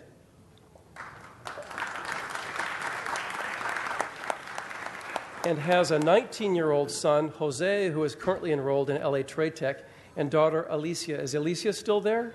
There she is. There's Alicia. Alicia, who is heading to college soon. Is it Cal State Northridge? All right, Cal State Northridge, very soon. Therefore, I would like to recognize Sergio Lombari as my distinguished honoree as we celebrate our past and present veterans. Sergio, you do all of us proud. Thank you and congratulations. You got it. Thank you, Councilman O'Farrell. Next, I'd like to call upon CD14, Councilmember Jose Huizar. Thank you very much, Mr. Krikorian, and thank you for doing this each and every year. Certainly a great way to honor our veterans and those who have served and sacrificed so much. And while today is Friday is officially Veterans Day, certainly every day should be Veterans Day as our way of remembering and thanking those who have served. And I'm proud to recognize a Northeast veteran here with me today, Mr. Liddell Stapp. And we were at a ceremony parade this past, when was that, Saturday, right? And he came out, as he does every year, in his uniform that he wore during the Korean War, and he still fits in it. So that all happen to us, right? But I'm very proud to stand here next to Liddell Stapp. He is a longtime Eagle Rock resident and a Navy veteran. He served from 1950 to 1954 in the Korean War, which is often referred to as the Forgotten War. And so it's great to honor today to remember and pay our respects to all our veterans, including an esteemed U.S. Navy member from the Korean War. Mr. Stapp worked primarily in the Navy on Navy vessels, maintaining and operating the engines and other equipment in the engine rooms. We thank him not only for his service to our country, but he continues to be extremely active in his community of Eagle Rock. Mr. Liddell volunteers for the Eagle Rock Chamber and LAPD Blend, which stands for Business Law Enforcement Northeast Division. At many community events, you can see him and his wife Lonnie volunteering, and thank you, Lonnie, for being with us today. Let's give her a big round of applause.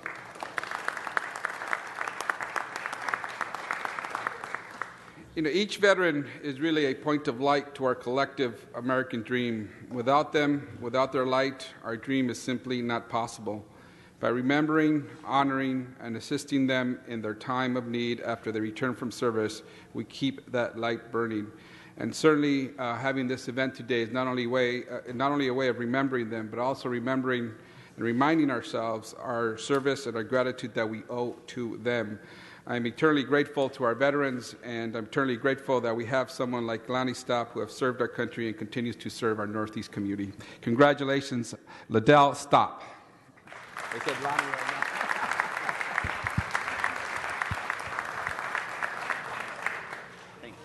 Thank you very much, Councilmember Huizar. Next, I'd like to call upon CD 15, represented by Councilmember Joe Buscaino. Thank you, Mr. Krikorian, for allowing us to honor our men and women's service here in the city of Los Angeles. Paul, you do a great job each and every year.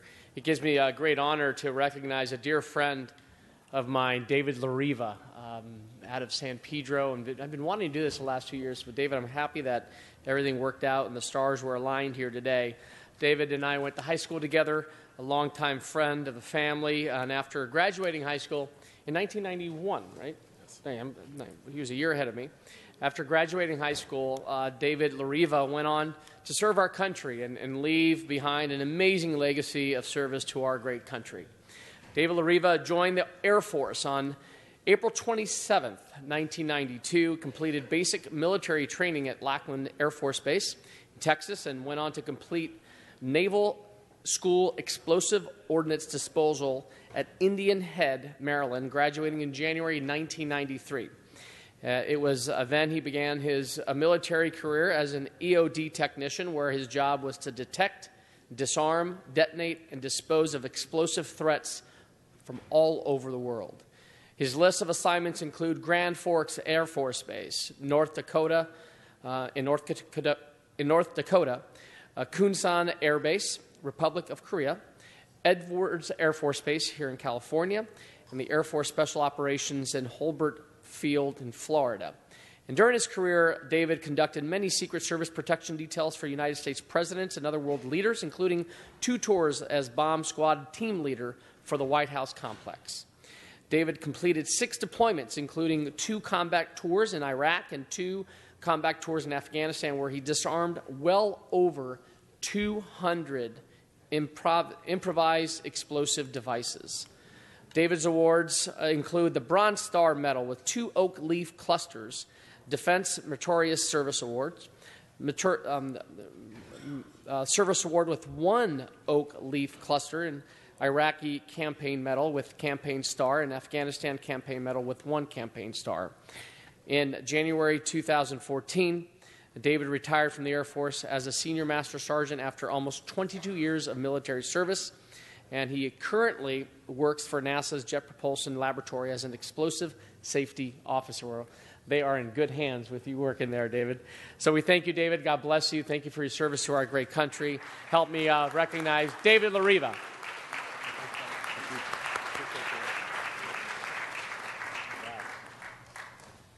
Mr. Krikorian, before you close, I'd like to recognize Mr. Bloomingfield for a very important announcement. About Veterans Day, veterans and honoring those who served. I just wanted to make sure and remind folks about the Veterans Day parade that's happening on November 11th, 11th hour, 11th month, the 11th day. It's at 11/11. And it's now, I think we're going into our 14th year. I was one of the founders of that parade. It's the only parade like it in the whole city of Los Angeles. And so I want to encourage everyone to go. It's at San Fernando Mission Boulevard and Laurel Canyon in Mission Hills is where it starts. And it's about a mile, a little less than a mile. And then it ends at Richie Valens Recreation Center. And there's thousands of people come out to see the veterans. It's elected officials are not riding in this parade. It's all veterans. Elected officials may be on the side in the reviewing stand, but it is a great way to honor veterans. And so I encourage everyone from throughout the city to come to that parade and to honor veterans this year on Veterans Day. Thank you. Thank you. Mr. Krikorian. Well, thank you very much, Mr. President. Thank you, colleagues, for all of these really inspiring presentations that you've given for your veterans. The only thing that I'm disappointed about this year is that the United States Marine Corps is a little underrepresented this year.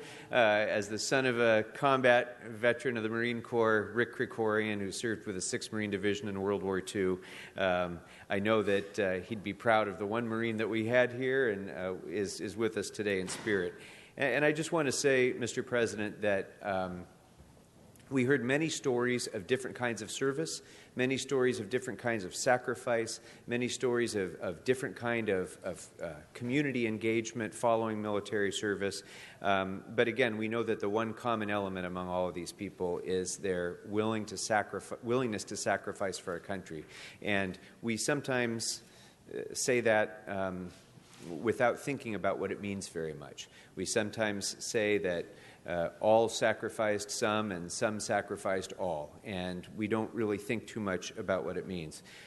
I think about it when I look at my dad's canteen.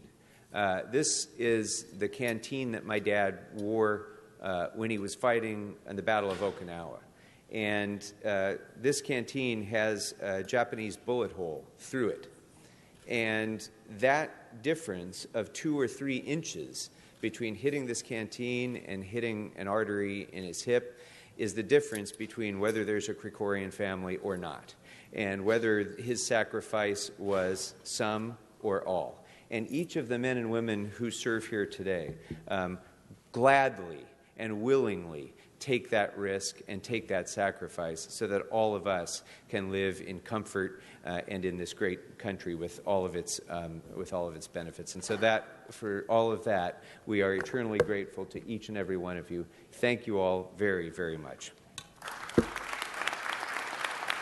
And Mr. President, I think we're going to gather for a picture in the middle, if that's okay with all the members. That's fine. So we will just put things on hold for a couple of seconds, and if everybody would gather in the middle of the horseshoe.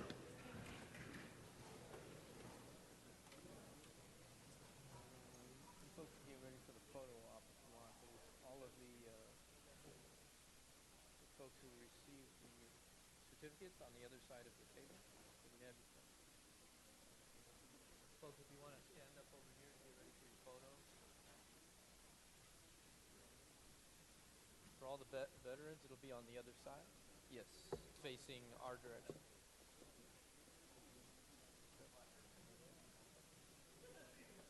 Hey, sir, right on the other side. Yeah.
Mr. Clerk, we have 12 members. Do you want to reconsider the ords and then vote on them again? Very good, sir. Those would be items 2 through 18, 30, and 31. Okay, let us vote on reconsideration. Let's open the roll, close the roll, tabulate the vote. 12 ayes. Now this actually vote on the items. Let's open the roll, close the roll, tabulate the vote. 12 ayes. So we have my friend Michael, a new grandfather, in the house with us today. So at this point, I want to we'll go back to comments from the public. So, Mr. Walsh, I have you with items 28, 46, 47, 50, 51, 55, and your general public comments. So you'll get your 3 minutes.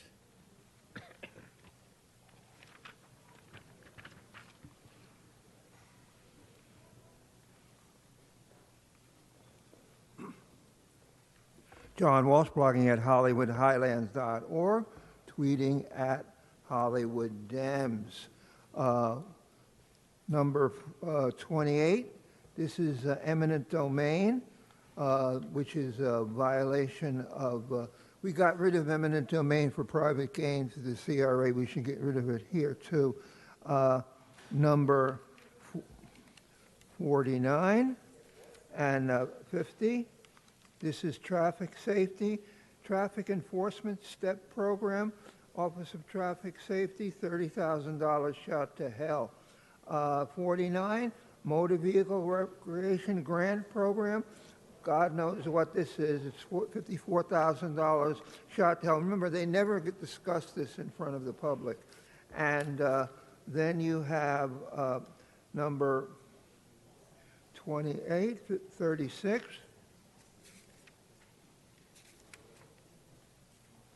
This is sanitation board. Yeah, well, this whole, the whole America stinks after the election. So this is, we need civil service provisions for the city charter for one assistant director, Bureau of Sanitation. This is in order to hire someone who's unqualified according to the charter. They do this all the time. They hire people unqualified, and they do it that way. 51, apprehension, reward information, the shooting of Ms. Kashmir Meyer James. In other words, these are equal opportunity gangsters. They murder women, they murder men, and as I said, you've only handed out one reward, and the person who got the reward had to sue you for the full amount, and it came through here. That's why we don't want, that was the city attorney made the person sue for an award, to get the award. That's why we don't want Brown making him the attorney, Fewer the attorney general. Okay, let's get to public comment. Let's give him his minute, Alan. Hillary, the poll in May. There's a poll. It's on my website, just Twitter, at Hollywood Dems. The poll showed that Trump would beat Hillary in May. In May, they knew it, but they kept it quiet. And what we need now is we need Bernie Sanders. There is no leader of the Democratic Party right now. Bernie Sanders, we are begging you to rejoin the party and take over the party. If you had won against Hillary, if you played dirty the way she played dirty against you, you'd be president of the United States now. That's the poll shows it. You would be president of the United States now. And Mike Fewer, he wants to be appointed by the governor as Attorney General after he's made a mockery of public comment. HollywoodHighlands.org. Thank you. Okay, I'm going to public comment. Michael, carry on.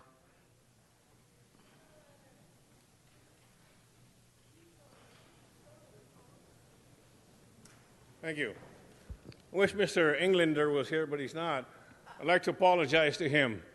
I accused him of closing down a neighborhood council because he didn't like the politics wasn't going his way. It was Mitchell Farrell who did it. Mitchell Farrell didn't like the neighborhood council in Echo Park, so he went to the president of the neighborhood council's boss, which happens to be Sandra Figueroa from El Centro del Pueblo, and told her if he didn't tell this person to back off, that he wouldn't give her funding. City contracts are not being given out because Mitchell Farrell doesn't get the way he wants it. The neighborhood council wasn't gay enough for him, so he went and complained about it. His staff went out there and demanded special service, and they were told to get in line like everybody else, and they will be dealt with like everybody else fairly. Oh, no, they wanted special treatment. Since they didn't get it, shame on him. Thank you. Okay, let's go now for general public comment, and in our multiple comment item section, Mr. Herman. So let's go to Mr. Herman. Mr. Herman, you can speak on items 1, 52, 55, or 56. Well, Mr. Chair, as you see in my elegance of red, that the hearings on building and safety regarding the compliance of code violations on annual inspection codes are a pleasant thing. However, as John Walsh puts it, if you do something right, we recognize it. If you do something good that we all know, we all can do, and we all appreciate, then we can trump on it. That's item 1 regarding the liens, which we find unconstitutional and a violation of everyone's First Amendment to come here and protest to waive the 300% interest on your liens. So on behalf of the American people, we say to you, fuck the liens. Now going on item number 55 regarding the reward process for $50,000 on the head of any individual, which I find racist and biased, by the way. After all, some of you did not care for Trump, but apparently for the crybabies who cried all night for the unsolved murder revolving around item 55 and item number 56. No one really cares about the murders in Los Angeles. That's why we're here to advocate against the reward system, a policy of inefficiency and dumbness. The same dumbness that we, once again, we the people, find no motion on the matter, according to you, Mr. Wesson, and also that of the bankruptcy practitioner, PDQ for the record, as I read out on item number 56 regarding the murder of Candace Ann Altamirano for an additional 6 months. The only person who received a reward on this console, and the blood is on your hands, was only Peppa Pig. Mr. Koretz, who's not in his chair to push the button, tabulate the vote. Well, I got something to say on behalf of the public's interest. We're going to tabulate the votes. We're going to make a change. We don't want murder in Los Angeles. We don't want the Olympics in Los Angeles until you can cure and correct all the problems with the murders going on in Los Angeles that the LA Times does not report because of people like you, Mr. Chair. People like you. Stay on the subject. Fuck the matter. Go to public comment now. Just give him his minute. On behalf of all of you who voted last night, all of you in the red, I want to thank you. Thank you for the change that we've made. Saying to you in Washington, we are no longer part of special interests. We are no longer a part of special interests. And to all the Democrats, you rats, Now the fat cats are out to do the slaughtering, to stop the corruption, stop the abuse, and to stop the actions of this redevelopment problem you've created with local money. It's time that you, Trump into the situation and stop these douchebags from robbing the public. You're stealing local money with development, special interests. The hell with all of you. And on behalf of Trump, vote no for Mike Fuhr for any seat. No, no, no. Thank you. Thank you. Your time has expired. I heard that. Okay, now let's vote on items 46. No, I'm not. Don't disrupt this meeting, Mr. Herman. I'm not done with general public comment. As Ms. Malloy, is it? It's not done, so I haven't forgotten you, okay? Now, we're going to vote on items 46, 50, 51, 52, 55, and 56. So, Madam Clerk, if you would please open the roll, close the roll, tabulate the vote. 12 ayes.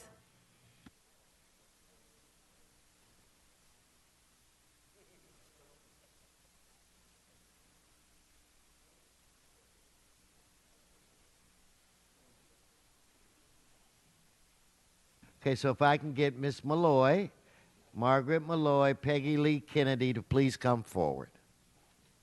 Mr. Wesson, I put in a couple of comment cards, so I'm hoping to get more than 1 minute. We did not. All we have is one. Could you check? Why don't you? I'll check. You get on your public comment now. So let's do your general public comment. But I wanted Could to you roll give her it. 1 minute, and then I'll see if I can find your other thing. So let's get it started. Council members, regarding the proposed Venice Business Improvement District, what does it mean when constituents are told the councilman wants this, or even the mayor wants this? In a city with a sustained homeless population of more than 40,000 over many years, in 2014, you all voted to continue an 80% business tax break for internet-based businesses in Los Angeles. According to Bloomberg News, Snapchat, based primarily in Venice, is valued at between $35 and $45 billion and is expected to raise $4 billion in a spring IPO. You cannot say the city does not have money for basic services. Mr. Bonin and his staff are aware of illegal change of use of many residential buildings in Venice, with many in the bid area, including unpermitted hotels and commercial office use. You all have a list of some of these violators. A lead proponent of former president of the Venice Chamber of Commerce has converted 5 RSO apartment buildings in the beach area into unpermitted hotels. 3 were in residential zones. Thank you. Thank you. Now, let me explain to you what happened so that when you come in the next time, it won't happen again. You put in a card on an item we already voted on, and then you put on a card in on 2 items where the public comment had already been satisfied. So when you come in the next time and you're at the back and you're punching in what items you want to speak to with or on, ask the staff person if the public comment has already been satisfied. It should say that, but if not, ask the staff person. So anyway, I'm telling you the next time you come how to do it. But at this point, your time has expired, and I'm looking for, is it Miss Kennedy now?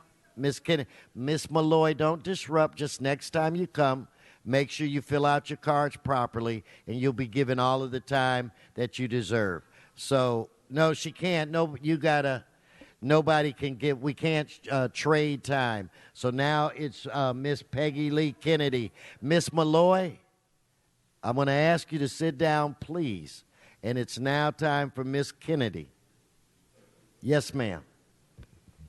Hello, council members. My name is Peggy Lee Kennedy, Venice Justice Committee, and I want to tell you that there's a problem with you putting up these signs, blankly approving these parking signs that restrict access to people who have oversized vehicles just blindly. You just are doing it blindly. The Transportation Committee sends these motions in. They're by resolution. Nobody really cares what you're doing. You're displacing and moving around unhoused people that have no other choice but to live in their vehicle. So, you just keep making less and less space for the homeless people and turning them into criminals. It's really mean. It's just super mean. And if you keep being mean to the poor, people vote for Trump. Okay, thank you. All right. On item 61, we're going to continue. Oh, it is in the special. Okay, so that should conclude general public comment. Mr. Clerk, why don't we recess? Let's recess the regular, go into the special. Very good, sir. Blumenfield, Bonnerbus, Skyno, Cedillo, Engler, Harris, Dawson, Weezer, Koretz, Krikorian, Martinez, O'Farrell, Price, Rue, Wesson, 12 members present, and a quorum, Mr. President. The first item is item 60. It's an item noticed for public hearing.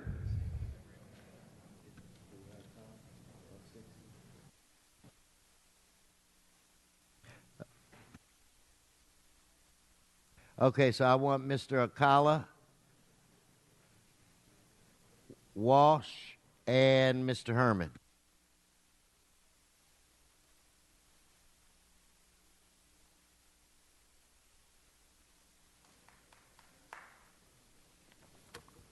You can't give me 1 minute for. Okay, no, we're going to give him his. We'll give him 2 minutes each. I won't even need that much. But hearing comments, tax equity, $5,750,000 for refinancing. Forget about the financing. The acquisition of facilities for St. John's Well Child, $5.75 million. Then they're coming back next week with St. John's Sick Child. That'll be $25 million because it costs more for a sick child. Then items which public hearings have not been held. This is my favorite, the use of vehicle dwelling. This is to establish the right of people east of La Brea in minority neighborhoods to come into your neighborhood and sleep in cars. Everybody knows, especially white people, they come from all over. White people, I'm going to tell you right now, this is my color skin. White people are allowed to go into minority neighborhoods, particularly black neighborhoods, and sleep in their cars. It's called white skin privilege. The cops do not enforce it. But you come into my Jewish neighborhood and you'll get your white ass kicked out. All I'm telling you now is exactly what black leaders told me 30 and 40 years ago, but I sure as hell don't hear it as much from black leaders anymore. I am just repeating it. We have too much money, too many bribes, and that's what's, we just don't see, we have black justice, we have brown justice, and we've got white Jewish justice. And nobody, not one Jewish leader stands up to me because, listen, I don't want any talk about it. We got the deal from our mayor, our half-Jewish mayor. Just let them. And incidentally, the term they use is shvug. That's the Yiddish term for the N-word. Thank you. So where's Mr. Akala? Mr. Herman, then? Couple minutes. We're in a special meeting, so you tell me what items. Well, now that I got the floor, and Mr. let me Chair, help you. I do have you for 60, 62, and 63. Mr. Chair, regarding homelessness and poverty, under the regulations on health and safety, why is it a crime for people to dwell in their cars? Why is it a crime? Why is it a crime to vote for Donald Trump? Stay on the subject. Well, no, just I'm stay on the subject, Mr. Herman. The subject please. deals with homelessness and the efficiencies of Trump to delegate monies. Hold and his people. time, Mr. Herman. Yes, sir. Stay on the subject. Mr. Trump is not on the subject. Stay on the subject. Well, thank you for addressing Mr. Trump. But now that I'm speaking regarding vehicle dwelling and regulations on health and safety with council for the last 18 months, it does impact the quality of life of any individual deciding to live in their vehicle. When does it become a crime? When does the DA, like Hugo Rossiter, steps in and decides to put the state versus your vehicle issue on the matter? Once again, Mike Feuer, step out of the business of becoming a city attorney. Step out of the business of putting motions against people for dwelling in their goddamn vehicle. It's not a crime. The only crime I see here today, ladies and gentlemen, in your wet diapers, is this. We are no longer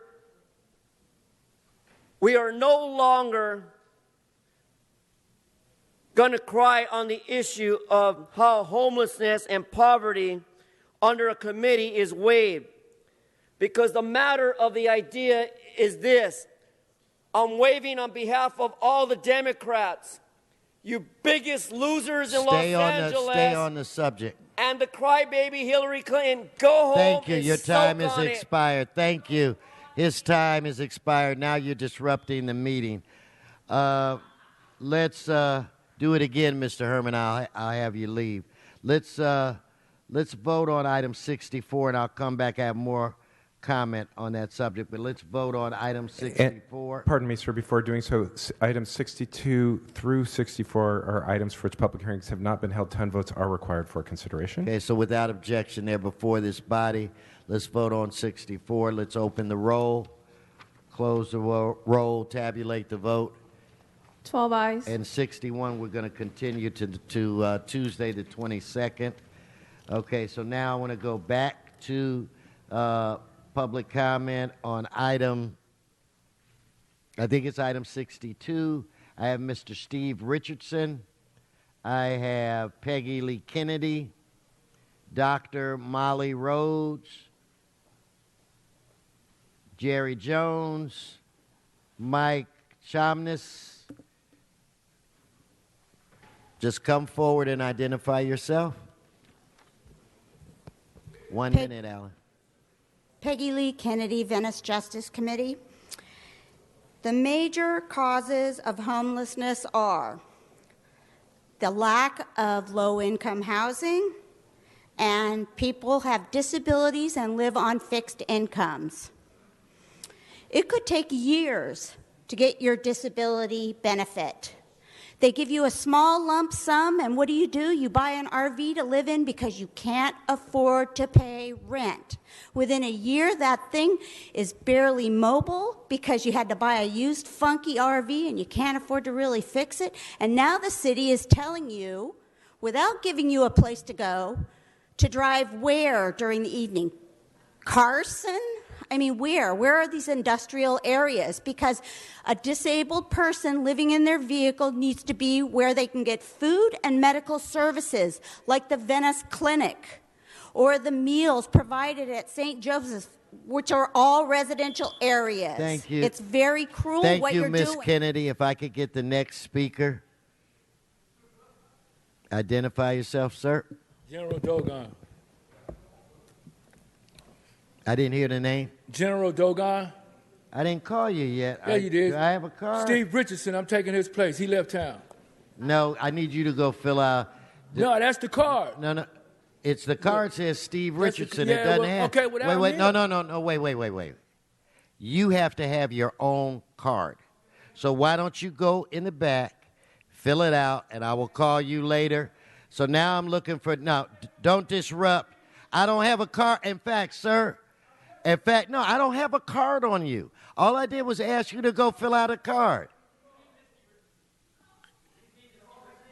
Then why'd you tell me you changed the name? Now, are you Steve? That ain't the name. Then go ahead. 13,000 people fighting the homelessness every month in L.A. County, according to the Economic Roundtable. And laws like this make it that much harder for folks to get off the streets. You say you want to end homeless crisis, but you create laws that make it worse. People sleeping in their cars is not ideal, but it's safer and a better option than sleeping completely unsheltered. You create dozens and dozens of overnight parking ban zones and that on top of these laws like this, right? Voters passing Triple H doesn't give you the free reins to start cranking up the criminalization. It should be the quite opposite. Triple H will not be successful if 10 years from now you help create 10,000 more chronically homeless residents by short-sighted, cruel, and shameful laws like this. Do not support this. 8502 will be the fifth anti-homeless law that you pass the first 16 meetings of your newly homeless committee. Or should I say your homeless criminalization committee. And y'all know who I'm talking about. All y'all Price, Wazar, Thank you. Bonin, Thank you. If I could have the next speaker, your time. I need the next speaker now. Mr. You're disrupting. You're disrupting the meeting. So if I could have the next speaker, please come forward and identify yourself. No, in fact, we're going to stop. Sergeants, he's going to have to leave. And just for the record, he's going to have to leave. Sergeants, if that's Mr. whatever, Mr. Richardson, Mr. Dragon, whatever, he's got to go. I asked him on 4 occasions not to disrupt this meeting. So you've got to go, sir. And you just wait, because I want to hear from you. No, you got to leave now.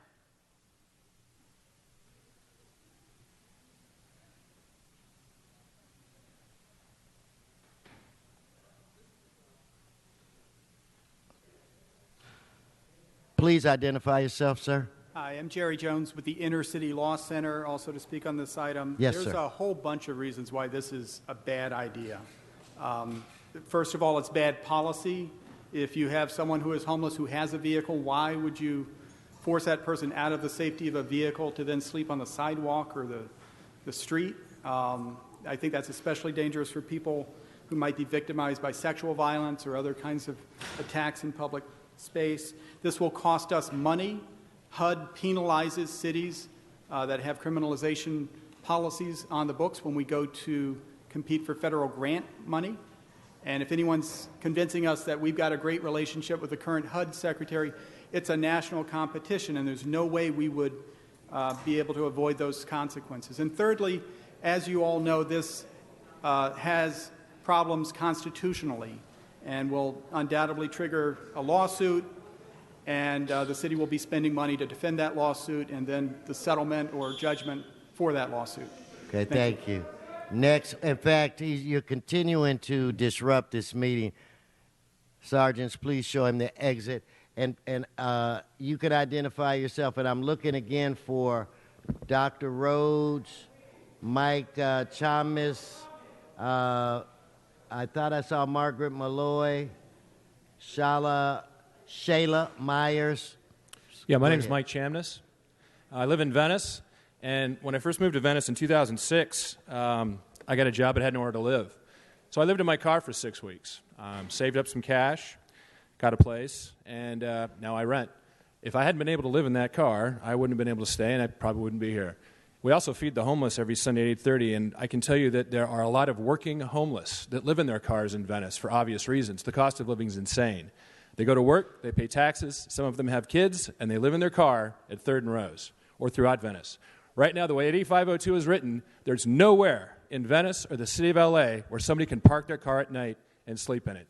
And I would challenge the city councilman, Bonin, to name one place in the city of L.A.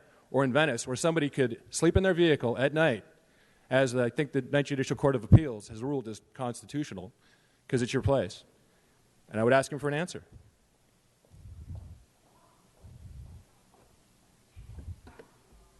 Anywhere? Okay, No? so if I could get the next speaker, please come forward, identify yourself. Good morning, Council. My name is Dr. Molly Rhodes. I think everybody's having a really bad day from last night. Very sobering. I wasn't expecting to be here today to talk about this. I didn't know it was moving so quickly. But want to flag budgetary impacts that are not included in what's in front of you. Disturbs me because we're moving forward together to try to roll out hiring homeless people into the city of Los Angeles in a jobs program, you would be using money for LAPD, sworn, probably overtime, to enforce the removal of this sunset. So, and there's no discussion of the cost in dollars. Thank you. So if I can get the next speaker. Next speaker. Identify yourself. My name is Shayla Myers, and I'm an attorney with the Legal Aid Foundation of Los Angeles. And we're here to raise issues that directly affect our clients who are homeless and here in the city of Los Angeles.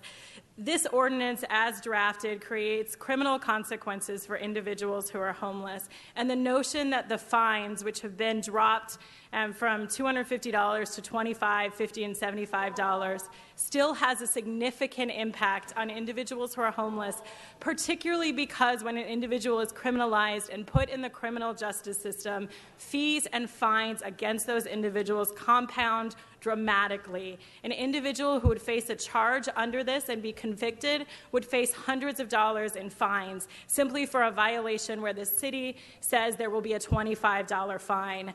The fact of that compounds and keeps our clients who are homeless in the cycle of homelessness. Thank you. Okay, now I need JoJo Smith, Sylvia, Carol Sobel. I do have your name, Miss Malloy. You can speak. Hello. This is a town hall agenda from September 23rd, 2010. Mr. Councilman, as Chief of Staff for Bill Rosendahl, was tasked with safe parking.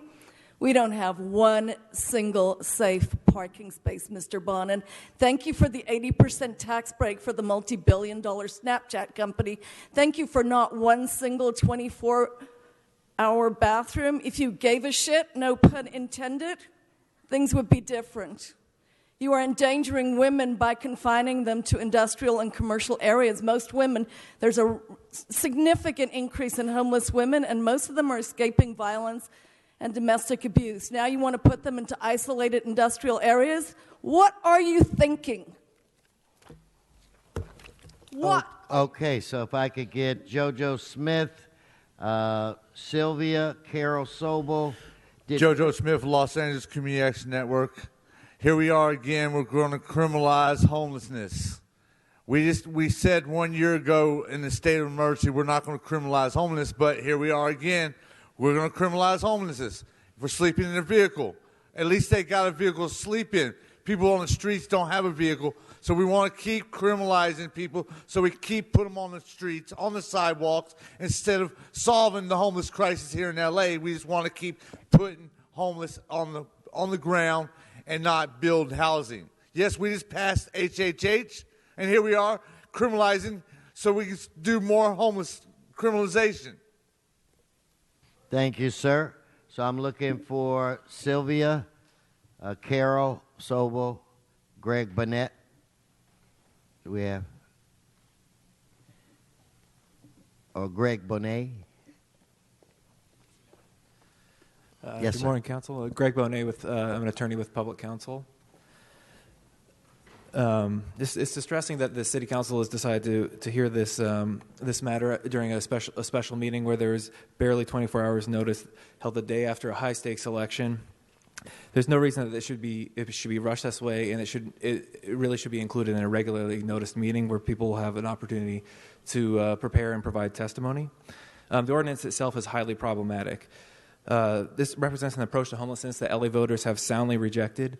Yesterday, over 3/4 of voters endorsed HHH to fund facilities to combat homelessness. Voters clearly want to address homelessness by providing resources, not criminalization.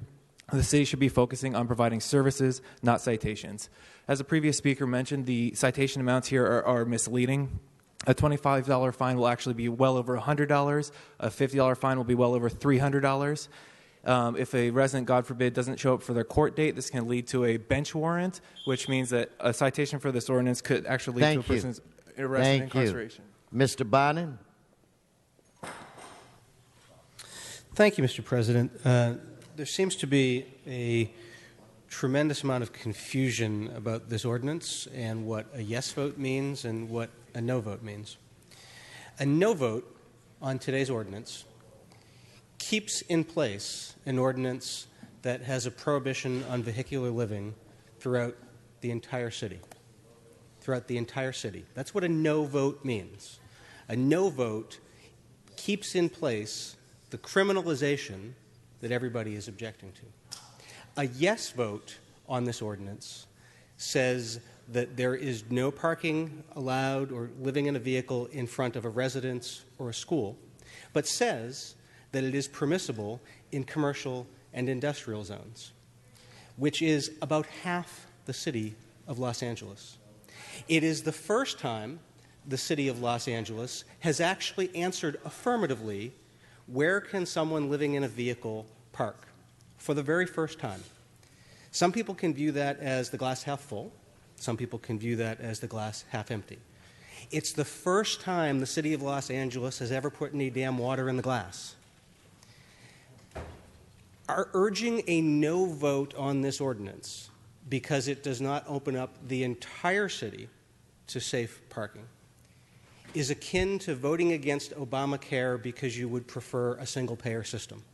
This is tremendous progress and a step forward from the ordinance currently on the books. Now, it doesn't go as far as I would have liked. I want the city to establish a safe parking program that is continuing to work its way through the system, and the city agencies, city attorney's office, and planning are working on that.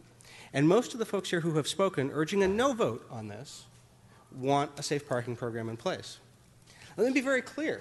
A safe parking program a la Santa Barbara, the one we're constructing, the one everybody's urging us to do, will be more restrictive than this.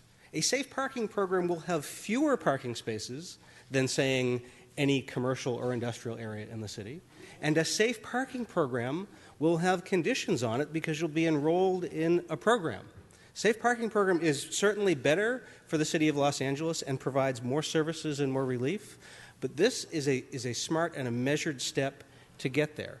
A no vote on this actually keeps in place criminalization. A yes vote on this for the first time says there are places where you cannot be and there are places where you can be. And that's exactly what people have been clamoring for a decade. Mr. Harris Dawson. Thank you so much, Mr. Chair, and I want to thank everybody who came to testify on this matter. A couple things. I want to thank Mr. Bonin for correcting the record. I think this even went out in the press, and I think it was a fair amount of laziness on the press without looking at what the actual law is at this moment, which is in the city of Los Angeles, it's illegal to live in your car anywhere. We opened up more spaces than has ever been opened up in the history of the city through this motion. The other thing I want to point out is that there are thousands, hundreds of thousands of people that aren't here. Every neighborhood council, every church, every community group you go to, people are concerned that people have turned the curb in front of their house or their business into an apartment, essentially. And that's just not fair to anybody. So we've gone through a very long deliberative process. Folks have put forward motions. We've been through several committee meetings. We've tried to come up with the best that we can given a very, very bad situation. None of us wants to be standing here the morning after we find out someone that could have been in their car is on the street and they get killed as a result of being on the street. None of us wants to be here for that. This is the really negative kind of situation that we find ourselves in with the homelessness problem. So again, we worked very hard and long on this. We washed it and looked at pros and cons, and we've come up with something that we think we can have that'll hold us at least until we can build the kind of housing that HHH will allow us to do and get people actually off the street. And so I thank members for their consideration. I thank members for their input on this, and I thank for the public for being a part of the discussion as well. Thank you. Let's prepare to vote on this item. Let's open the roll, close the roll, tabulate the vote. 11 ayes, 1 no.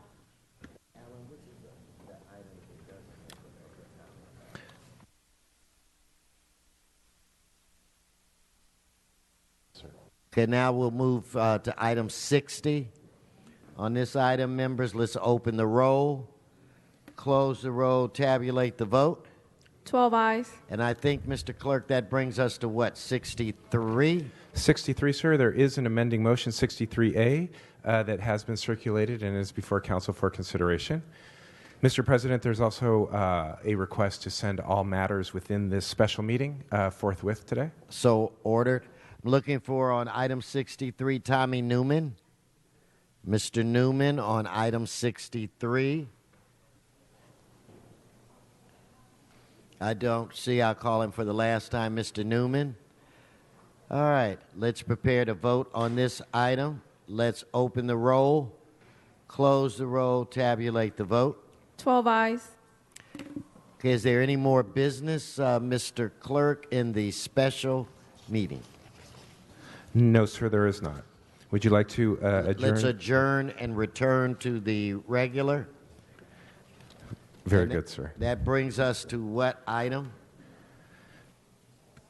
Mr. President, I believe item 1 still has a card or is still available to vote. In the meantime, the Department of Building and Safety has also requested that item 1F be continued to November 22nd. Without objection, that'll be the order.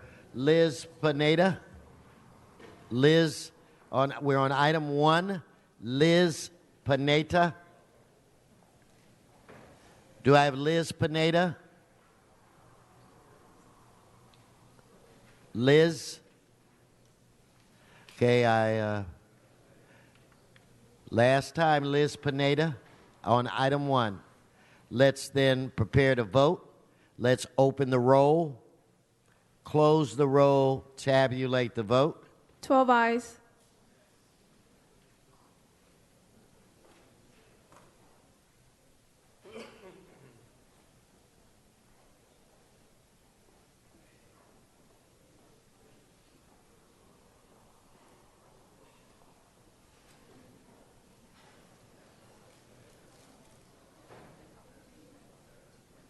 Okay, let's go to item 45.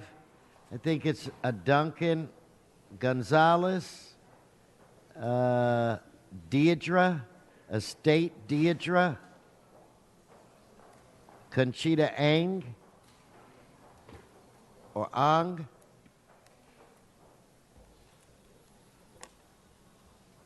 Deidre Duncan Gonzalez. Deidre Duncan Gonzalez. Oh, there you are. Hello there. Hi, go ahead. Yes, I gave you guys prior notice that the property at 4806 Mendota Avenue is a private trust property, and I need to know, as an agent, I need to review your bond and also the insurance. And I need to know a full accounting since the property was forced into the REAP. I need to know the gross revenue received from this and the beneficiary or the agents or the grantors or the trustees or any parties by name, not title. Thank you. Thank you. So I'm looking now for Conchita Ang. Please come forward, ma'am. Good afternoon. Yeah. I am just here regarding my property that went into REAP while I was in bankruptcy for violation of my due process and denial of my bankruptcy stay. During the hearing, it was addressed and it was given and it was received by REAP department, and they still move on with everything.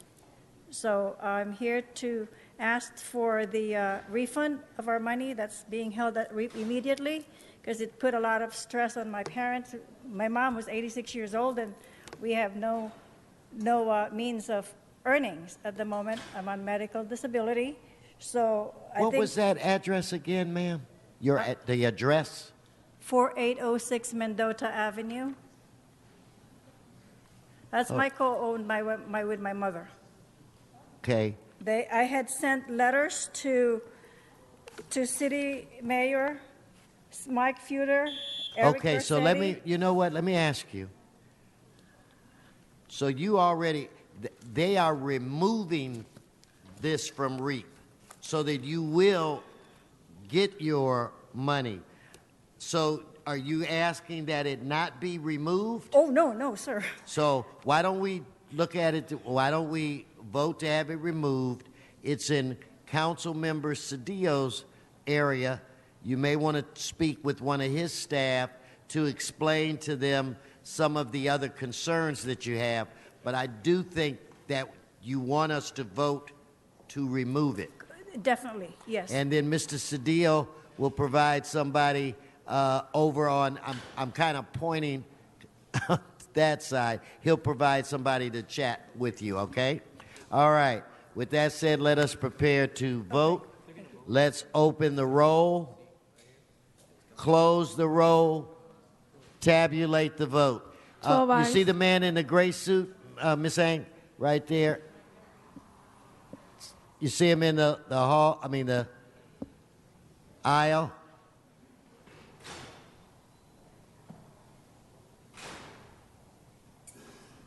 Okay, we have item 47, Mr. Muhammad, Oscar Muhammad on item 47.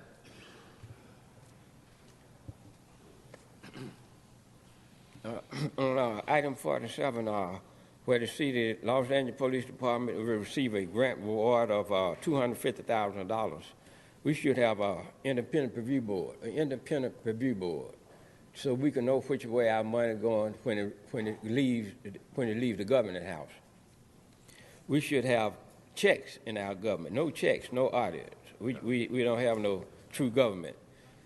But anyway, what I was trying to make a statement that that $250,000 seems to be outrageous sum of money and don't have any accountability of what it's going to be used for. What is $250,000 going to be used for, though? What's the $250,000 going to be used? The use of it.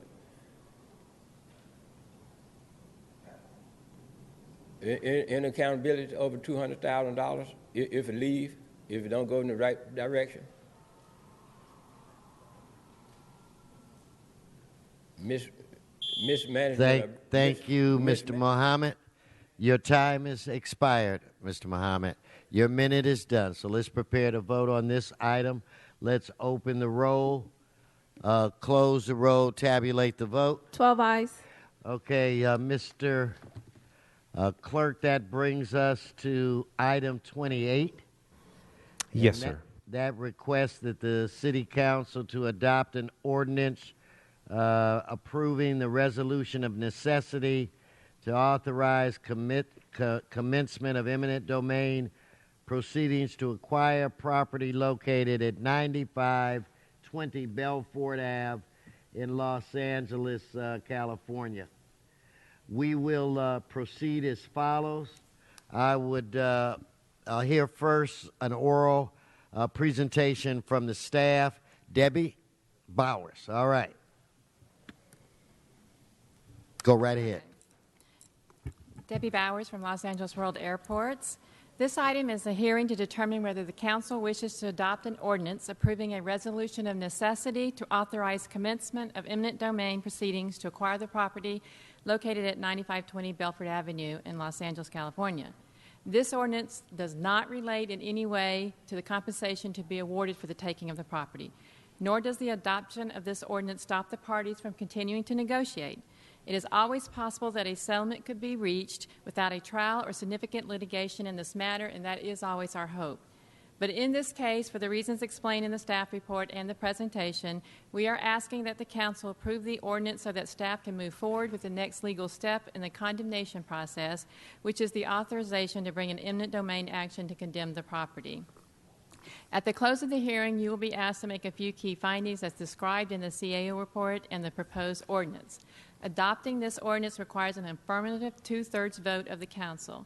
The council file and the presentation you're about to hear will give you the facts necessary to support these findings. The presentation, council file, and all its reference documents will become part of the record of these proceedings. If there are any additional exhibits or other information presented to the council this morning, they will be added to the record. Two findings. First, the public interest or necessity requiring the project, and two, the project being planned or location is for the greatest public good and the least private injury, are applicable to the entire project and not necessarily to the use of eminent domain for just the acquisition of the property located at 9520 Belford Avenue. The remaining findings apply to the parcel at issue. Under the federal airport noise compatibility planning regulations, airports must conduct a Part 150 study which identifies areas with incompatible uses due to aircraft noise and traffic associated with an airport. This Part 150 study was conducted, resulting in the Airport Noise Mitigation Program authorizing Los Angeles World Airports to acquire properties with incompatible uses. Eminent domain is only pursued as a last resort after voluntary acquisition measures have been exhausted. 9520 Belford Avenue, the property in question, is located within the Airport Belford area designated for properties with incompatible uses. A written offer and accompanying appraisal summary had previously been made to the property owner in May of 2016, and despite negotiations, no agreement could be reached for sale.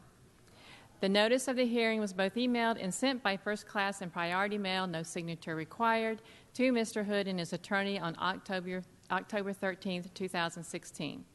This concludes my presentation, and I would like to take this opportunity to remind the Council that the adoption of this ordinance requires an affirmative two-thirds vote of the Council. Thank you so very much. Thank you. So now I'd like to open the hearing to questions from the Council. There are no questions. Let me recognize the City Attorney for an announcement. Yes, I'd just like to state for the record that the only comment card we received on this was Mr. Walsh, and the applicant or representative has not requested to speak. Okay, thank you. So with that said, I now close the hearing, and let's prepare to vote. Let's open the roll, close the roll, tabulate the vote. 12 ayes. Okay. Is Mr. City Attorney, you're okay with all right, let's move on. Mr. Clerk, what's before this body? Mr. President, again, in the regular meeting, there's been a request to send all matters forthwith. Without objection, that'll be the order. Council has motions for posting and referral. Okay, they are posted. They are referred. Announcements. Mr. Harris Dawson. Thank you so much, Mr. Chair and members. I want to take a minute on a day that's bittersweet. We were successful in passing HHH, so I wanted to stand and thank all of you for talking to neighbors, for doing good press, and doing all you could to help us get that done. Also for us, it's a bittersweet day.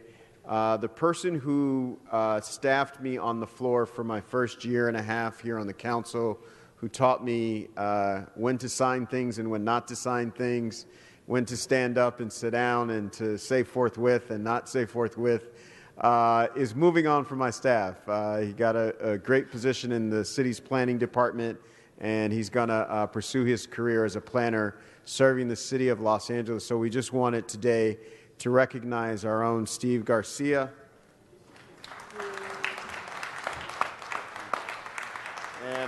And thank him for his service to CD8 and Councilmember Harris Dawson. Thank you. Thank you, Mr. Harris Dawson. Any other announcements? Mr. Krikorian?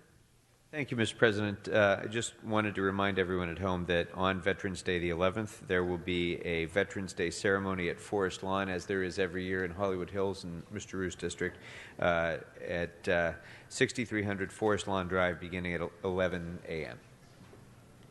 Thank you, Mr. Krikorian. Any other announcements? All right, well, I have two. Just doubling up on, or following up on what Mr. Harris Dawson said about Triple H.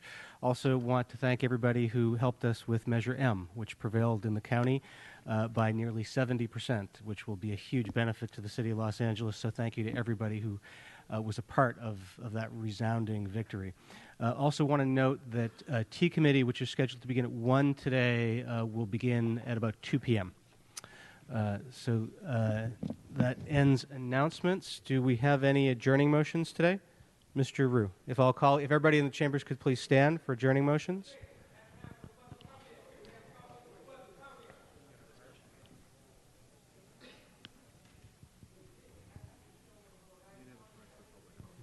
We did not have a card for public comment. The council is now doing adjourning motions. If everybody in the chambers could please stand as a sign of respect. And our first adjourning motion today is from our colleague, Mr. Rue.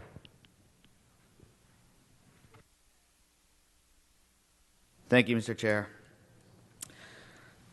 Today I'd like to adjourn our meeting in memory of my father, Ilcha Rue, who passed away on Monday, October 17, 2016, in Anyang, South Korea at the age of 71. He was born on December 26, 1945, in Chungcheon-bukdo to my grandparents Chilsung Rue and Samne Kwon. In 1974, he married my mother, Michelle Wonjung Rue, in Seoul, South Korea. They were married for 40 years and together raised 3 children, my brother Joseph, my sister Esther, and myself. My father earned a Bachelor of Science in Sociology from Seoul National University and a Master's from Hongik University. He spent his career teaching civics and sociology at Seoul Gyeongbuk High School, Seoul Yoido High School, and the prestigious Seoul Arts High School. He later immigrated to the United States in 1980 and served as the editor-in-chief of the Korean Street Journal newspaper based in Los Angeles. My father was a voracious reader. He was a proud graduate of Daejeon High School. He was a devoted congregant of Chire Presbyterian Church. I will always be grateful to my mother and father for immigrating to America to forge a better life for me, my brother, and my sister. My father's degree in sociology and civics did not translate into a good job here in America. And although he was able to supplement his work as an editor for some time, he earned very little and supplemented our income with anything he could get his hands on, like making keys or selling toys. He put his pride aside to do whatever it took to support our family and enabled me to go to good public schools. And because of life circumstances, in my teen years, he went back to Korea to work as a teacher. And me and my siblings didn't get to see him as much as we should have. And, you know, my parents' generation made those kind of sacrifices that changed the course of my opportunities forever. He's survived by his wife, children, 2 sisters, Kabin Rue and Rachel Chunwa Rue. And in lieu of flowers, memorial donations could be made in Ilcha Rue's name to the Korean American National Museum. May he rest in peace. And I just wanted to also say that the last month has been really surreal for me. I feel like I'm kind of still walking in a dream. My father abruptly passed. I flew out to Korea and for, 8 days, 10 days, went through the whole ceremonial process, which is more like a Jewish process where we had a 3-day wake and just trying to take care of everything. Then I came back, and of course I had the big issues, the development issues like 8150. And then last night, things happened. So it's just been a month full of, just sleeping a couple hours and just feel like I'm daydreaming. But I really want to thank my staff, especially my chief, Sarah Dussault, who has been a real friend. And of course, all my colleagues here. Thank you so very much, especially when I got back. I was in a haze. And if it really wasn't for, all of you, the support, it's more like a family. And I really appreciate every single one of you for all your help. And, I just want to end with, I know my father and my parents were very proud of me when I got elected. And even though my father was sick and it wasn't as expected, I thought he would live for another 5 years. And, of course, I really wanted to get married and show him a grandchild.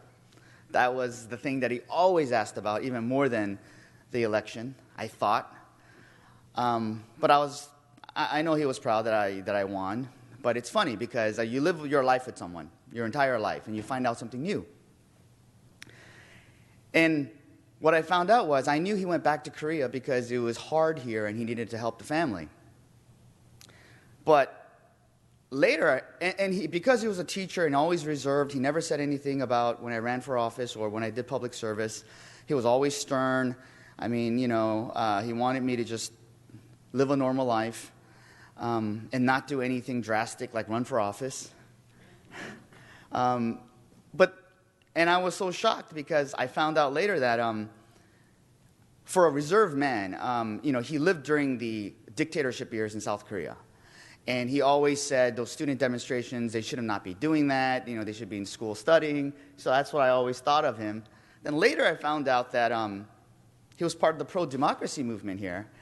And he was vocally active against the dictatorship. And he was on a blacklist, and he couldn't actually go back to Korea when he was an editor-in-chief here. And he did the pro-democracy movement. And then finally, when the dictatorship changed, he was able to go back. And he did go back, partially for better jobs, but also to run for office. Obviously, as we all know here, how difficult that is to run for office. And obviously, the circumstances wasn't right, and, we all know how difficult it is. And because life was difficult, he decided to sacrifice not running for office for his children, for his family, to work. So when I ran, his best friends told me, at the funeral that he was super worried. And I know he was proud because I was able to do something that he wanted to do and he couldn't do.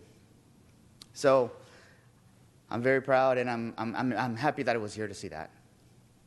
So thank you.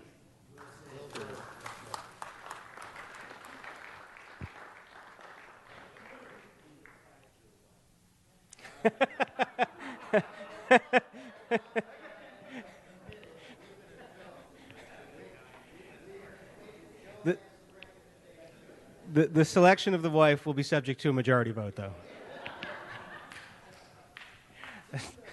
Are there any other adjourning motions today? Mr. Price. Thank you, Mr. President. I rise to adjourn in the memory of Nazek Garba Shinadua, born on September the 9th, 1940 in Cairo, Egypt.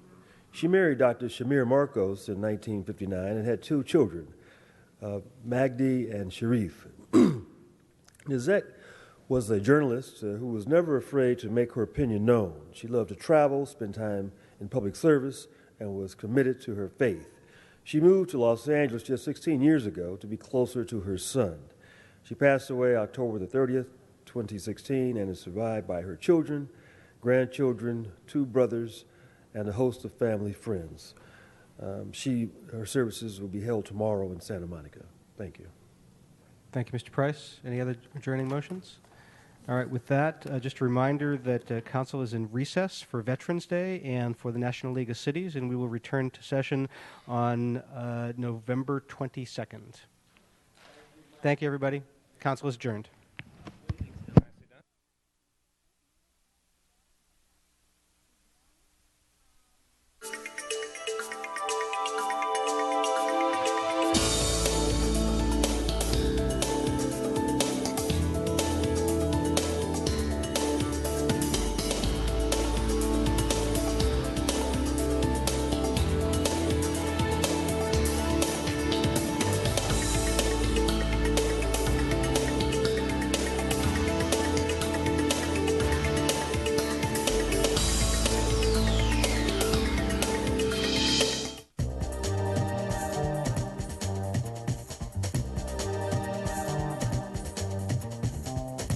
You're watching LA City View, Channel 35.